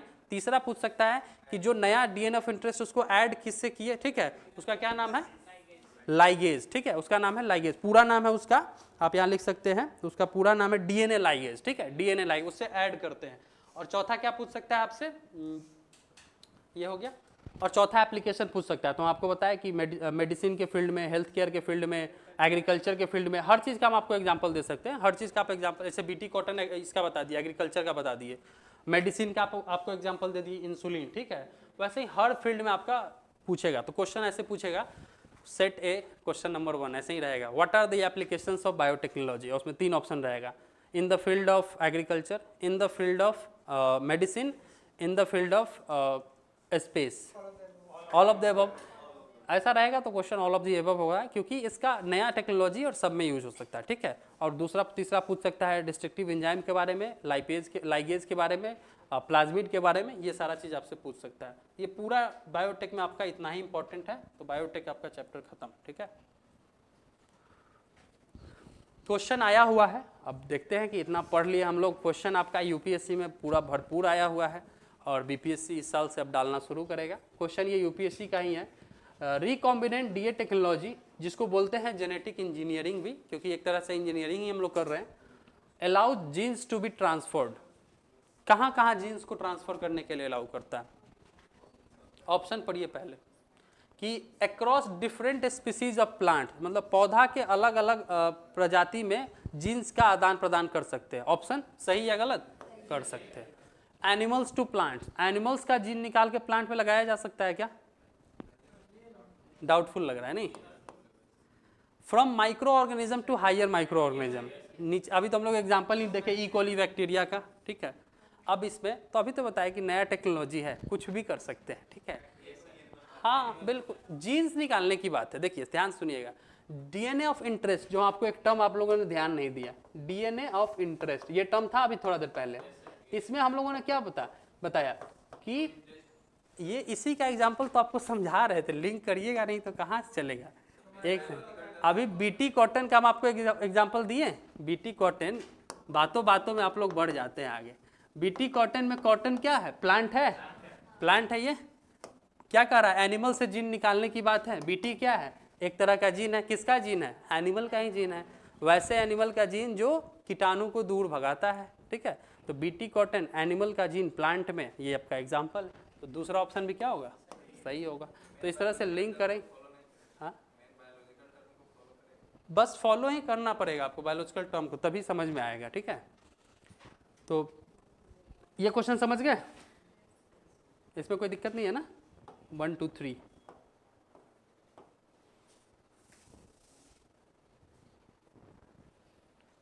एक ही क्वेश्चन है इसमें,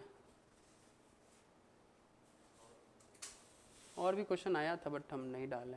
हाँ यहाँ है क्वेश्चन, यहाँ क्वेश्चन है।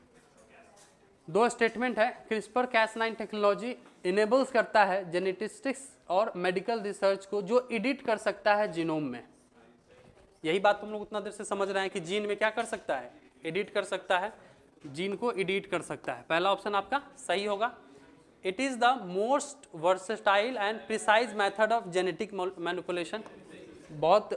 बहुत छोटे स्तर पे होता है, हम लोगों ने बड़ा इमेज में समझा ना, बट ये बहुत माइन्यूट। एक तो डीएनए ही छोटा होता है, इतना छोटा जिसको देख भी आप नहीं सकते नेकेड आई से, उसके अंदर का जीन्स बिल्कुल ही नहीं देख सकते, सब ये लेबोरेटरी में होता है। वो माइक्रोस्कोप लगा के वो सब सारा चीज होता है, ठीक है। तो दोनों ऑप्शन इसका क्या हो जाएगा? आपको सही हो जाएगा।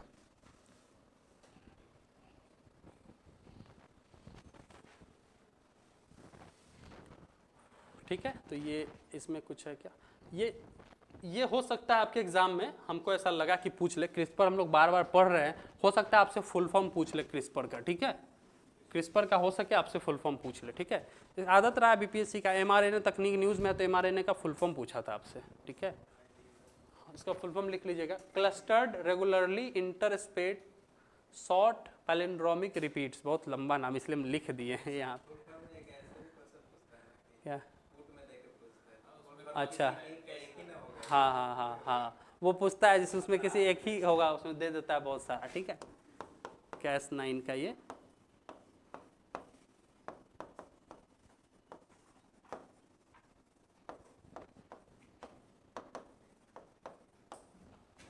ठीक है, clustered regularly interspaced short palindromic repeat, बहुत लंबा नाम, ठीक है। Clustered regularly interspaced short palindromic repeats.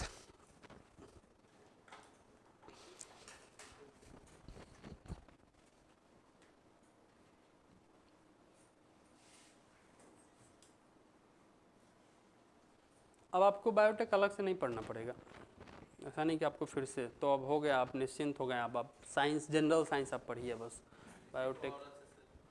हाँ बस इसका प्रोसेस, नाम वगैरह, बस इतना ही जो एग्ज़ाम में आ सकता है हम आपको बता दिए, इतना ही पूछे। वैक्सीन आज बताएंगे आपको। हाँ सही बोलो, वैक्सीन खत्म कर देंगे तो आपका बायोटेक खत्म हो जाएगा। दो ही चीज़ आता है, एक तो ये प्रोसेस जान गए और दूसरा पूछता है वैक्सीन की तकनीक, कौन सी वैक्सीन किस तकनीक पे बनती है, तो वो भी आपको आज करा के पूरा बायोटेक का खत्म कर देंगे। करेंट में भी वो न्यूज़ में है, क्योंकि सवाल कैसे पूछता है तकनीक से, देखिएगा इधर देखिए, ये सब हम आपको क्यों बताएं, इसलिए हम आपको क्वेश्चन कराते हैं ताकि ये सब करंट का ही क्वेश्चन है, साइंस का क्वेश्चन नहीं है ये सब, ठीक है। दूसरा आपसे तकनीक में ऐसे पूछता है, नेम, इधर देखिएगा,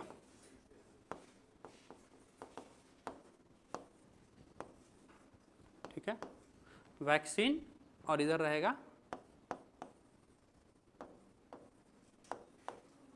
टेक्नोलॉजी। ऐसे ही सवाल आएगा आपके एग्जाम में, ठीक है, ठीक है। इसमें 3 नाम रहेगा, 3 नाम रहेगा इधर, और इधर 3 डॉट बना रहेगा।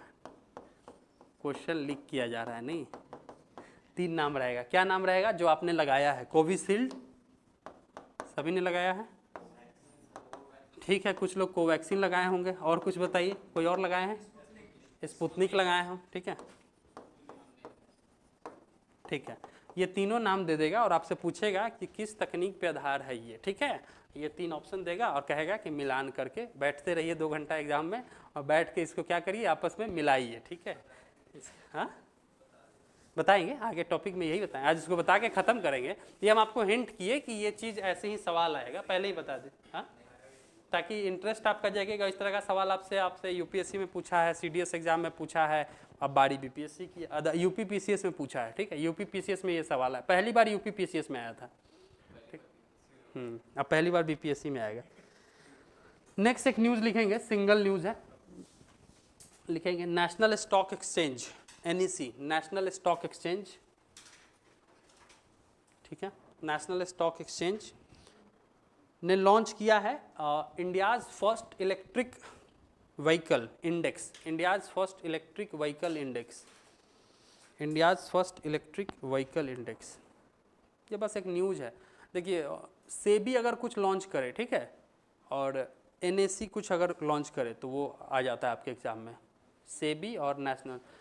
लिखेंगे national stock exchange NSE launches India's first electric vehicle index, India's first electric vehicle. क्या होगा इस इंडेक्स में? NSE का काम तो कुछ और, स्टॉक देखना, और ये इलेक्ट्रिक व्हीकल में कहाँ से घुस गया? तो बेसिकली वैसे कंपनीज जो इलेक्ट्रिक व्हीकल्स प्रोड्यूस कर रहे हैं उनका एक इंडेक्स जारी करेगा कि आपका क्या ग्रोथ हो रहा है, आपकी कैपिटल आउटपुट कितना है, आपने इन्वेस्ट कितना किया है, वो सारा डेटा उनके लिए है, ताकि दिखेगा भी कि इलेक्ट्रिक मार्केट में उनका फ़ायदा हो रहा है या नुकसान हो रहा है, ठीक। हाँ, निफ्टी बैंक की तरह, इसीलिए इसने ये लॉन्च किया, ठीक है। FDI के ऊपर लिखेंगे, FDI का डेटा आया है, और कौन सा महीना हम लोग कर रहे हैं? मई 2024 कर रहे हैं, और पिछली बार मई 2023 में FDI का डेटा रिलीज हुआ था, RBI के द्वारा रिलीज किया जाता है, फॉरेन डायरेक्ट इन्वेस्टमेंट, और 2023 में रिलीज हुआ था, और आपका सवाल आया था सितंबर 2023 में, ठीक है। सवाल पूछा था आपसे सवाल पूछा था कि कौन सा वो राज्य है जिसमें सबसे ज़्यादा FDI का सोर्स आया है, क्योंकि उस वर्ष 2023 में भारत को सबसे ज़्यादा FDI आया था, मतलब highest FDI ever in India. FDI कहने का मतलब विदेशी निवेश, ठीक है, विदेशी निवेश जो हमारे यहाँ आता है भारत में, वो सबसे ज़्यादा आया था, ठीक है, अराउंड 81 पॉइंट समथिंग बिलियन के करीब में आया था। तो एक तो सबसे रिकॉर्ड बना था, तो उसमें आपसे सवाल पूछ लिया था कि किस राज्य में, अब निवेश आया है तो कोई ना कोई राज्य में एस्टैब्लिश हुआ होगा, तो पूछा था किस राज्य में सबसे ज़्यादा वो आया है। उस साल का ऑप्शन कुछ और था, महाराष्ट्र था, नहीं महाराष्ट्र नहीं था, अगर हमको कंफ्यूज नहीं है तो गुजरात या फिर कर्नाटक में कोई ऑप्शन में हम कंफ्यूज हो रहे हैं। हाँ हाँ, यही 2 ऑप्शन था आपके एग्जाम में, ये प्रश्न आया था। तो फिर इस बार भी आपका मई में FDI का डेटा आया है, तो लिख लेंगे FDI के डेटा के बारे में।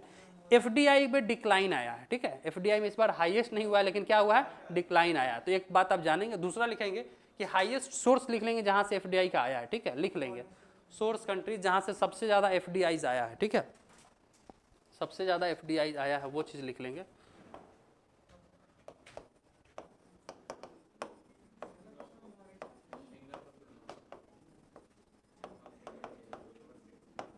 सबसे ज़्यादा सिंगापुर से आया आपका, फिर मॉरिशस से, फिर USA से, ठीक है। USA आपके ऑप्शन में 1 नंबर पे रहेगा, ठीक है, क्योंकि USA से बहुत ज़्यादा आता है, तो हम लोग USA माइंड में लेके चलते हैं कि USA से सबसे ज़्यादा हमारा FDI है। क्या दो तीन सेट का तो पता नहीं, लेकिन ये डेटा हमको पीआईबी से मिला है, पिछले साल था, लेकिन इस साल हम कंफर्म है सिंगापुर ही है आपका, क्योंकि देखिए स्पीडी में भी ये न्यूज़ दिया हुआ है आपका, स्पीडी में भी है सिंगापुर, एडिटोरिया में भी दिया हुआ है। तब जब इतना न्यूज़ दे रहा है तो सेट वाले गलत होंगे। हाँ देखो सेट वाले क्या है ना कि देखो सेट वाले को क्वेश्चन देना है, वो लोग रेफरेंस नहीं देते हैं, रेफरेंस की किस टर्म में हम पूछ रहे हैं। जैसे ये 23-24 का डेटा है, ये लिख लेंगे ठीक है, इन 2023 एंड 24 ये पता होना चाहिए ठीक है। और आपका बीपीएससी में आप लोग ध्यान नहीं देते, बीपीएससी में बाकायदा आपको बता देता है सवाल में कि हम आपसे कब का पूछ रहे हैं। उस सवाल का जो हम अभी चर्चा की उसमें लिखा हुआ है कि 2022-23 के मई महीना में जो डेटा आया है उसमें हम आपसे पूछ रहे हैं कि एफडीआई का सोर्स कहाँ से सबसे ज़्यादा किस राज्य में आया था। वैसे ही हम आपको बता रहे हैं कि 2023-24 में मई में जो डेटा आया है आरबीआई जिसने रिलीज किया है उसमें सिंगापुर से सबसे हाईएस्ट सोर्स अराउंड टोटल आपका आया है 71 point something billion investment total आया आपको इंडिया में ठीक है। ये चीज़ सिंगापुर, मॉरिशस और यूएसए लार्जेस्ट सोर्स है आपका ठीक है। और एक और बात लिखेंगे कि किस फील्ड में सबसे ज्यादा एफडीआई आपका आया है, हमको आना है एक सेकेंड।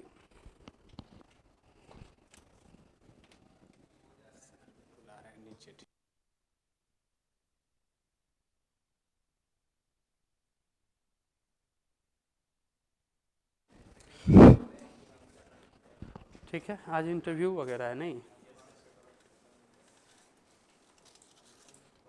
क्लास का शेड्यूल हमेशा चेंज होते रहता है, ये गड़बड़ बात है। एक प्रॉपर शेड्यूल में क्लास चलना चाहिए, कभी कुछ चलता है कभी कुछ, हाँ या फिर कभी साइंस चल रहा है कभी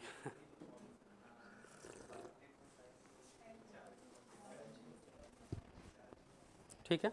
हम लिख लेंगे कि हाईएस्ट एफडीआई सोर्स आपका मैन्युफैक्चरिंग सेक्टर में आया है, सर्विस सेक्टर में नहीं आया है। किस में आया है, मैन्युफैक्चरिंग सेक्टर में आया, दूसरा इलेक्ट्रिसिटी में और तीसरा आपका आया है सर्विस सेक्टर में ठीक है। कौन कौन सोर्स में आया आपका, मैन्युफैक्चरिंग और दूसरा है आपका कौन सा, इलेक्ट्रिसिटी, और तीसरा है आपका सर्विस सेक्टर। मतलब इस सेक्टर में सबसे ज़्यादा, इसमें मैन्युफैक्चरिंग में भी आएगा उसका जो यूनिट्स वगैरह है, लेकिन वो कंपोनेंट्स किसका है, इलेक्ट्रिकल का कंपोनेंट्स है ठीक है। तो ये तीन फील्ड में आया है आपका। क्या नहीं, राज्य का डेटा उसमें नहीं था, राज्य का डेटा हो सकता है लेट से पब्लिश हो, सितंबर वगैरह में आया है, क्योंकि सितंबर में भी एक बार डेटा आएगा, इस वजह से हम आपको नहीं दिए ठीक है। ये न्यूज़ है इसको लेकर। 71.4 बिलियन था पहले, अभी इस बार हो गया है 71 बिलियन, बट ये जरूरी नहीं है, हम आपको रेफरेंस दिए कि 71.4 बिलियन था, अभी 71 बिलियन हो गया। लिख लेंगे exercise red flag, exercise red flag ठीक है। अलास्का यूएसए में हुआ है, मल्टीनेशनल एक्सरसाइज है, इंडियन एयरफोर्स पार्टिसिपेट किया है ठीक है। क्या नाम है, एक्सरसाइज रेड फ्लैग। और पिछले क्लास में आपको दो एक्सरसाइज बताए थे, एक्सरसाइज तर्कस और एक्सरसाइज शक्ति, शक्ति दो बताए थे। शक्ति फ्रांस के साथ हुआ है, और तर्कस अमेरिका के साथ हुआ है, कोलकाता में हुआ है ठीक है। और ये शक्ति शायद मणिपुर में हुआ है शायद। तीन ही एक्सरसाइज इस मंथ में, एक तर्कस, एक एक्सरसाइज रेड फ्लैग, और एक आपका क्या बताया, शक्ति ठीक है। तो इंडियन एयरफोर्स इसमें पार्टिसिपेट किया है, अलास्का यूएसए में ये हुआ है। दूसरा बात, अलास्का यूएसए में मल्टीनेशनल एक्सरसाइज है ठीक है।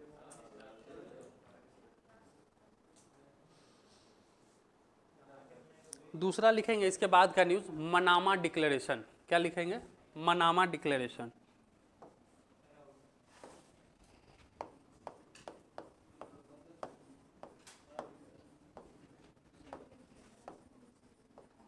अलास्का में हुआ है, अलास्का यूएसए में है, ऊपर में यूएसए के ऊपर वाला हिस्सा में देखेंगे ना, वहाँ अलास्का है ठीक है।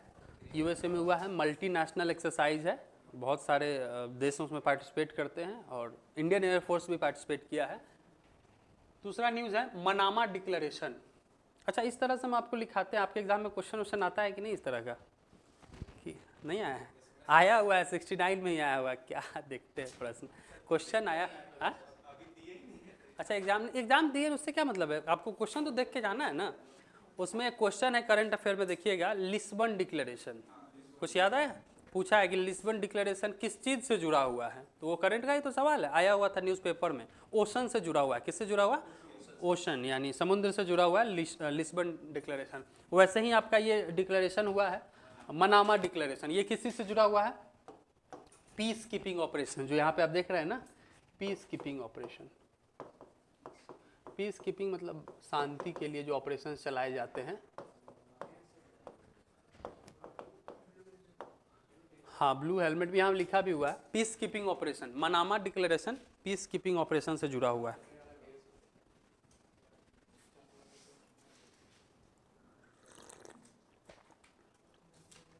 किसने ये डिक्लेरेशन, कहने का मतलब ये आदेश टाइप में, किसने ये किया है? अरब लीग ने, ठीक है। अरब लीग ने मनामा डिक्लेरेशन को अडॉप्ट किया है। अरब लीग 1945 में बना था, ठीक है, एज ए रीजनल बॉडी बना था। 1945 में उसका काम क्या था कि अरब कंट्रीज जो है, जो मिडिल ईस्ट है और नॉर्थ अफ्रीका के जो मुस्लिम कंट्रीज है, वो लोग अपने में तालमेल बैठाए कि रीजनल स्टेबिलिटी हमारे यहाँ कैसे रहे, ठीक है, उसके ऊपर हम लोग बातचीत करेंगे। तो उनके यहाँ ही अभी रीजनल स्टेबिलिटी गड़बड़ाई हुई है, किसको लेकर? इजराइल और हमास को लेकर। तो उसी को लेकर उन्होंने एक डिक्लेरेशन पास किया कि United Nation peace keeping operations को इस जगह पे शांति स्टैब्लिश करने की जरूरत है। उस डिक्लेरेशन का नाम क्या है? Manama declaration. तो पीस कीपिंग ऑपरेशन से जुड़ा हुआ है और ये अरब लीग के द्वारा किया गया, ठीक है, अरब लीग के द्वारा। और उसी से जुड़ा हुआ है कि यूनाइटेड, अब जब उस पर चर्चा आ गया है पीस कीपिंग के बारे में, तो यूनाइटेड नेशन पीस कीपिंग के बारे में जान लीजिए। ये सब जो देख रहे हैं पीस कीपिंग, एक तो ये आप जो अभी बोले कि ब्लू हेलमेट्स बोलते हैं, जो हेलमेट इनका जिस कलर का, पूछता है आपको कि who has been referred as blue helmet, किनको रेफर करते हैं? तो जो यूएन पीस कीपर्स होते हैं, ठीक है। पीस कीपर्स कहने का मतलब बेसिकली यूनाइटेड नेशन की ये लोग आर्मी है, ठीक है। इसमें सभी देश अपने आर्मीज को भेजते हैं, तो हम लोग अपने यहाँ से भेजते हैं, ठीक है। तो इसमें जाते हैं तो कहीं देश में कहीं दंगा हो गया, कहीं पे लड़ाई हो गया, युद्ध हो गया, तो ये आर्मीज वहां जाके क्या करती है? शांति स्थापित करती है, ठीक है, पीसफुल मेथड से शांति स्थापित करती है। तो ये इनका काम है, ठीक है। तो ये है 1948 में ये बना था, ठीक है। पहली बार जो पीस कीपिंग ऑपरेशन कराया गया था तभी से ये बन गया। उसके बाद इसका काम है कि कन्फ्लिक्ट जोन में शांति स्टैब्लिश करना।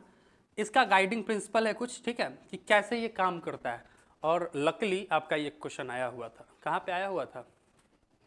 आपके ही एग्जाम में आया था, बीपीएससी में 67 बीपीएससी, ठीक है, 67 बीपीएससी में क्वेश्चन आया हुआ था। एक बार देख लेते हैं क्वेश्चन इसमें है या नहीं।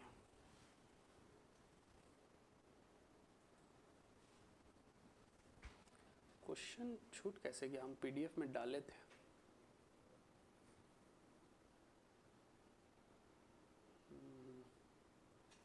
नहीं है इसमें, कोई बात नहीं। किसी के पास क्वेश्चन बैंक है या फिर मोबाइल है तो उसमें 67 बीपीएससी क्वेश्चन सर्च करेंगे, ये क्वेश्चन आप देखेंगे। क्वेश्चन सर्च करिए तब तो पता चलेगा कि यूएन पीस कीपिंग से क्या क्वेश्चन आया था।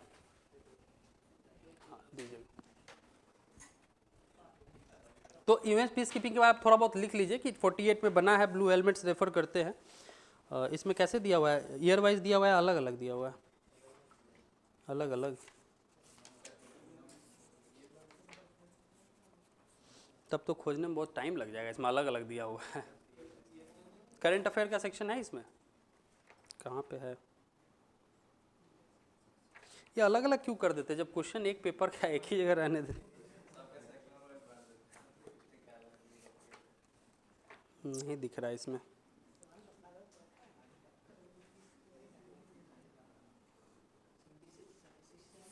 सिक्सटी 67 में आया कंफर्म। कोई नहीं, इसमें नहीं मिल रहा है। क्वेश्चन है कि यूएन पीस कीपिंग ऑपरेशंस के बारे में कुछ कथन दिया हुआ है, सवाल है, ठीक है। क्वेश्चन सर्च करेंगे यूएन पीस कीपिंग के बारे में। यूएन पीस कीपिंग आप सर्च करिए, कोई किन्हीं के पास फ़ोन है तो सर्च करिए।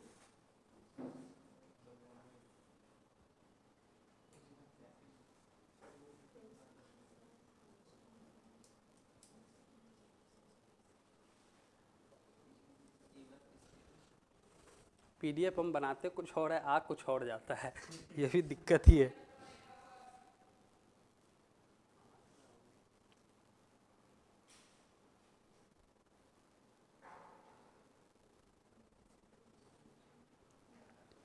लगता है शायद मिल गया, ऑफिशियल क्वेश्चन ही मिल गया शायद। CDS में भी आया होगा, बहुत सारा एग्जाम में आता है, क्योंकि एक ही क्वेश्चन हर एग्जाम में रिपीट होते रहता है। क्या क्वेश्चन है? पढ़िए पढ़िए, क्वेश्चन पढ़िए, कोई दिक्कत नहीं है। क्वेश्चन है कि which of the following are the core function of the United Nation multidimensional peacekeeping operation, क्या क्या इसका काम है, ठीक है। तो क्या क्या काम है, तो इजी क्वेश्चन है। स्टेबलाइजेशन, पीस कंसोलिडेशन, शांति स्थापित करना, टू एक्सटेंड सपोर्ट लूजिंग, ये तो बेसिक सा सवाल है कि मतलब आप बना सकते हैं कि कोई जगह में वॉर हो रहा है तो वहाँ पर स्टेबिलिटी लाना, वहाँ पे शांति स्थापित करना दूसरा ऑप्शन है, और तीसरा हेल्प आउट उनको रीच करना। ये तीनों क्वेश्चन पीस ऑपरेशन का है, ये तीनों काम वो करता है, ठीक है।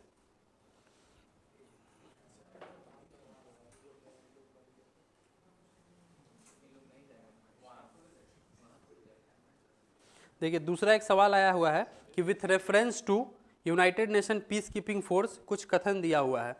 They are often referred as red helmets, पहला स्टेटमेंट है, गलत हो गया। They provide security, political and peacebuilding support to countries under conflict, ठीक है, ये ऑप्शन है आपका। Every peacekeeping mission is authorised by UN economic and social council, ये अभी हम आपको पढ़ाए ही नहीं तो कहाँ पता चलेगा, बता रहे हो आपको, ठीक है। कह रहा है कि सब peace keeping operations UN social and economic council के द्वारा होता है। पीस कीपिंग ऑपरेशन कहने का मतलब कहीं पे शांति स्थापित करना है तो वो आर्मीज किसके कहने पे जाएंगी, तो वही बोल रहा है कि UN में किस, वही ऑप्शन दिया है कि UN का सोशल और इकोनॉमिक जो बॉडी है उसके कहने पे जाएगा, नहीं, UN का जो सिक्योरिटी काउंसिल है, UNSC जो है, उसके मैंडेट पे जाके वो क्या करेगा, पीस कीपिंग ऑपरेशंस करेगा, ठीक है, वो चीज़ है। यहाँ लिखा भी हुआ है, ये देखिए एक डिप्लॉयमेंट में आपको यहाँ पे लिखा हुआ है कि किसके कहने पे डिप्लॉयमेंट होगा, तो सिक्योरिटी काउंसिल के कहने पे डिप्लॉय होगा वो, ठीक है। और 2007 में पहली बार हम लोगों ने वुमेन कंटिजेंट को भेजा था इसमें, अभी तक केवल मेन कंटिजेंट जाते थे, मतलब महिला जो हमारे ये है सैनिक है उनको हम लोग पहली बार भारत ने भेजा था 2007 में, ठीक है। और ये इससे सवाल आया था आपका, कभी खोज लीजिएगा, 67 का आप घर पे जाके देखिएगा, उस पर क्वेश्चन था कि निम्नलिखित कथनों पर विचार करें जो United Nation peace keeping operations के बारे में है, ठीक है। पहला क्वेश्चन था कि United Nation peace keeping operations के अंदर जो सोल्जर्स होते हैं वो अपने केवल और केवल अपने सेल्फ डिफेंस में ही हथियार का उपयोग कर सकते हैं, ये एक स्टेटमेंट था, ठीक है। और दो स्टेटमेंट था, तो ये यही वाला स्टेटमेंट आपका गलत है, ठीक है, क्योंकि जो United Nation peacekeeping operation का जो मैंडेट है उसमें लिखा हुआ है कि कब कब वो कर सकते हैं, तो एक तो कि जो पार्टीज का जो कंसेंट है उसके ऊपर, ठीक है, उसके बाद उनको कोई इम्पार्शियलिटी नहीं करना है, कुछ भेदभाव नहीं करना है, ये उनका गाइडिंग प्रिंसिपल है। तीसरा कि फोर्स का यूज वो कब कर सकते हैं, केवल और केवल सेल्फ डिफेंस में तो कर ही सकते हैं, ये स्टेटमेंट यहाँ तक सही है। मिल गया क्वेश्चन? हाँ ले क्वेश्चन मिल गया। हाँ देखिए क्वेश्चन दिया हुआ है, पहले भी स्टेटमेंट में सवाल आते थे, ये 67 का ही है। क्वेश्चन है with reference to peace keeping UN peace keeping operation, कुछ कथनों पर विचार करें, ठीक है। कथन एक है UN piece keeper can use force only for their self defence, ये पहला स्टेटमेंट है, यहाँ लिखा भी हुआ है कि सेल्फ डिफेंस में यूज कर सकते हैं। दूसरा स्टेटमेंट है peace keeping operation can only be withdrawn bye a resolution of United nation security council, ये तो स्टेटमेंट सही है या गलत, उन्हीं के कहने पे जाते हैं और उन्हीं के कहने पे वापस आते हैं, ठीक है, दूसरा स्टेटमेंट सही है। तीसरा है USA is the largest budget contributor to UN peace keeping, USA पैसा सबसे ज़्यादा देता है, लेकिन फोर्स की बात करें तो हम आपको बताए थे एक बार, पाकिस्तान अभी सबसे ज़्यादा सैनिक बल देने में है, इंडिया उससे थोड़ा पीछे है, ठीक है। तो ये दो स्टेटमेंट सही है इसमें, तीन में, एक दो तीन में, लेकिन पहला स्टेटमेंट गलत है। कैसे गलत है? इसमें लिखा हुआ है कि UN पीस कीपर केवल और केवल फोर्स अपने आत्मरक्षा में यूज कर सकते, ऐसा नहीं है। आत्मरक्षा के साथ एक और बात यहाँ लिखा हुआ है, यहाँ लिखा हुआ है कि can use force accept in self defence and, साथ में यहाँ एंड भी है, and in defence of the mandate. ऐसा थोड़े ना UNSC बोलेगा कि जाके लड़ो तो वो मना थोड़े ना कर सकते हैं, यूनाइटेड नेशन सिक्योरिटी काउंसिल के कहने पे भी उनको लड़ाई लड़ना पड़ेगा, और उस केस में भी हथियार उठाना पड़ेगा, और सेल्फ डिफेंस में तो उठा ही नहीं सकते, ठीक है। तो ये फर्स्ट स्टेटमेंट आपका क्या हो जाएगा, गलत हो जाएगा, यानी हथियार उठाने की बात मैंडेट दो जगह से है, एक अपनी सुरक्षा के लिए और एक सुरक्षा परिषद जब कहेगा कि हथियार उठाओ तो हथियार उठा सकते हैं, ठीक है। ये तीनों बात, इस तीन चीज से सवाल आया हुआ है आपका, ठीक है, समझ गए? तो इतना ही सवाल आता है इसमें।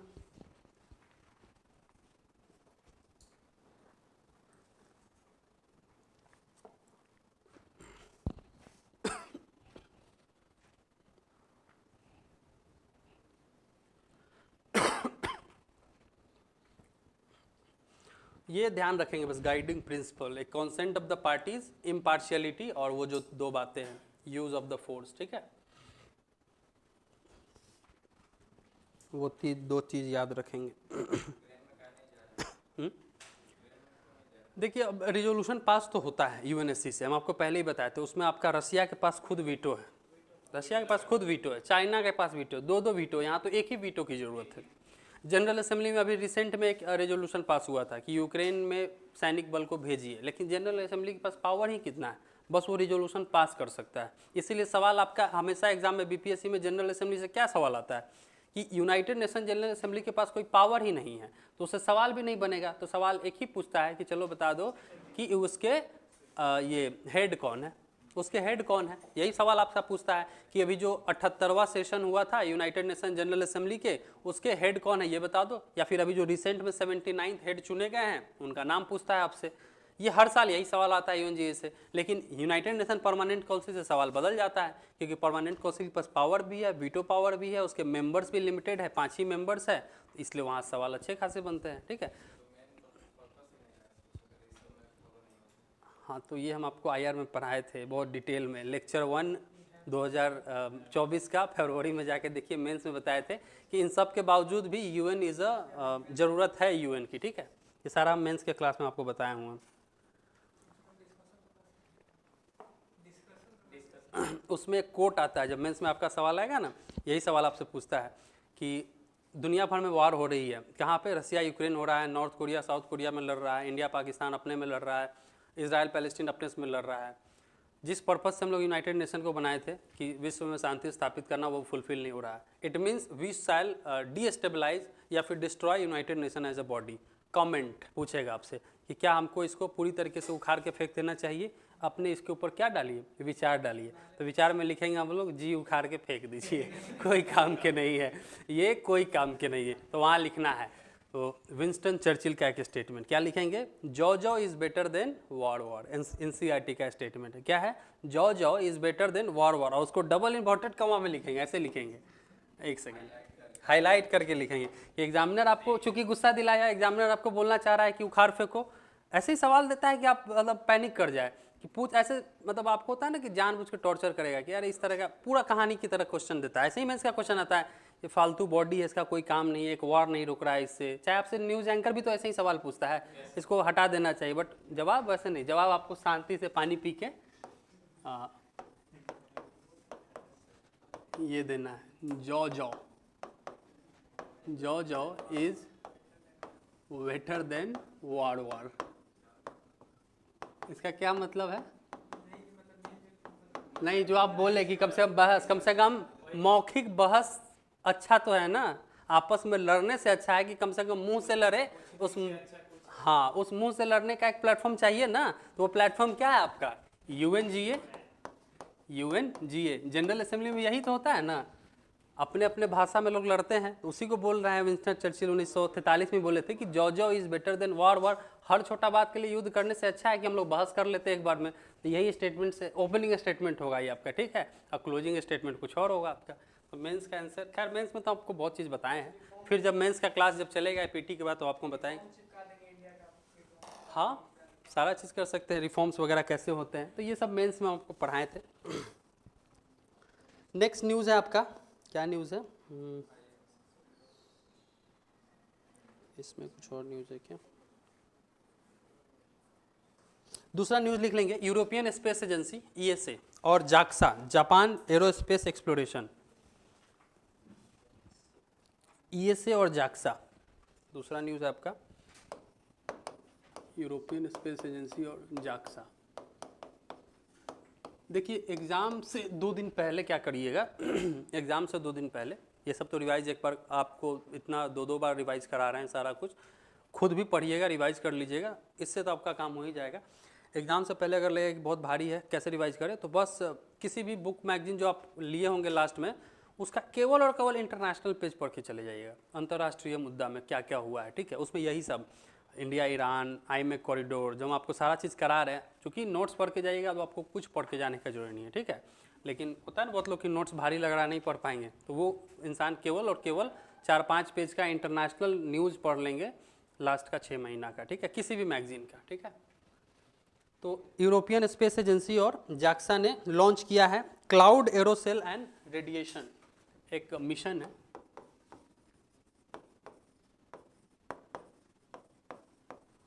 एरोसोल, क्लाउड एरोसोल, ठीक है, एंड रेडिएशन एक्सप्लोरर, ठीक है, cloud aerosol and radiation explorer.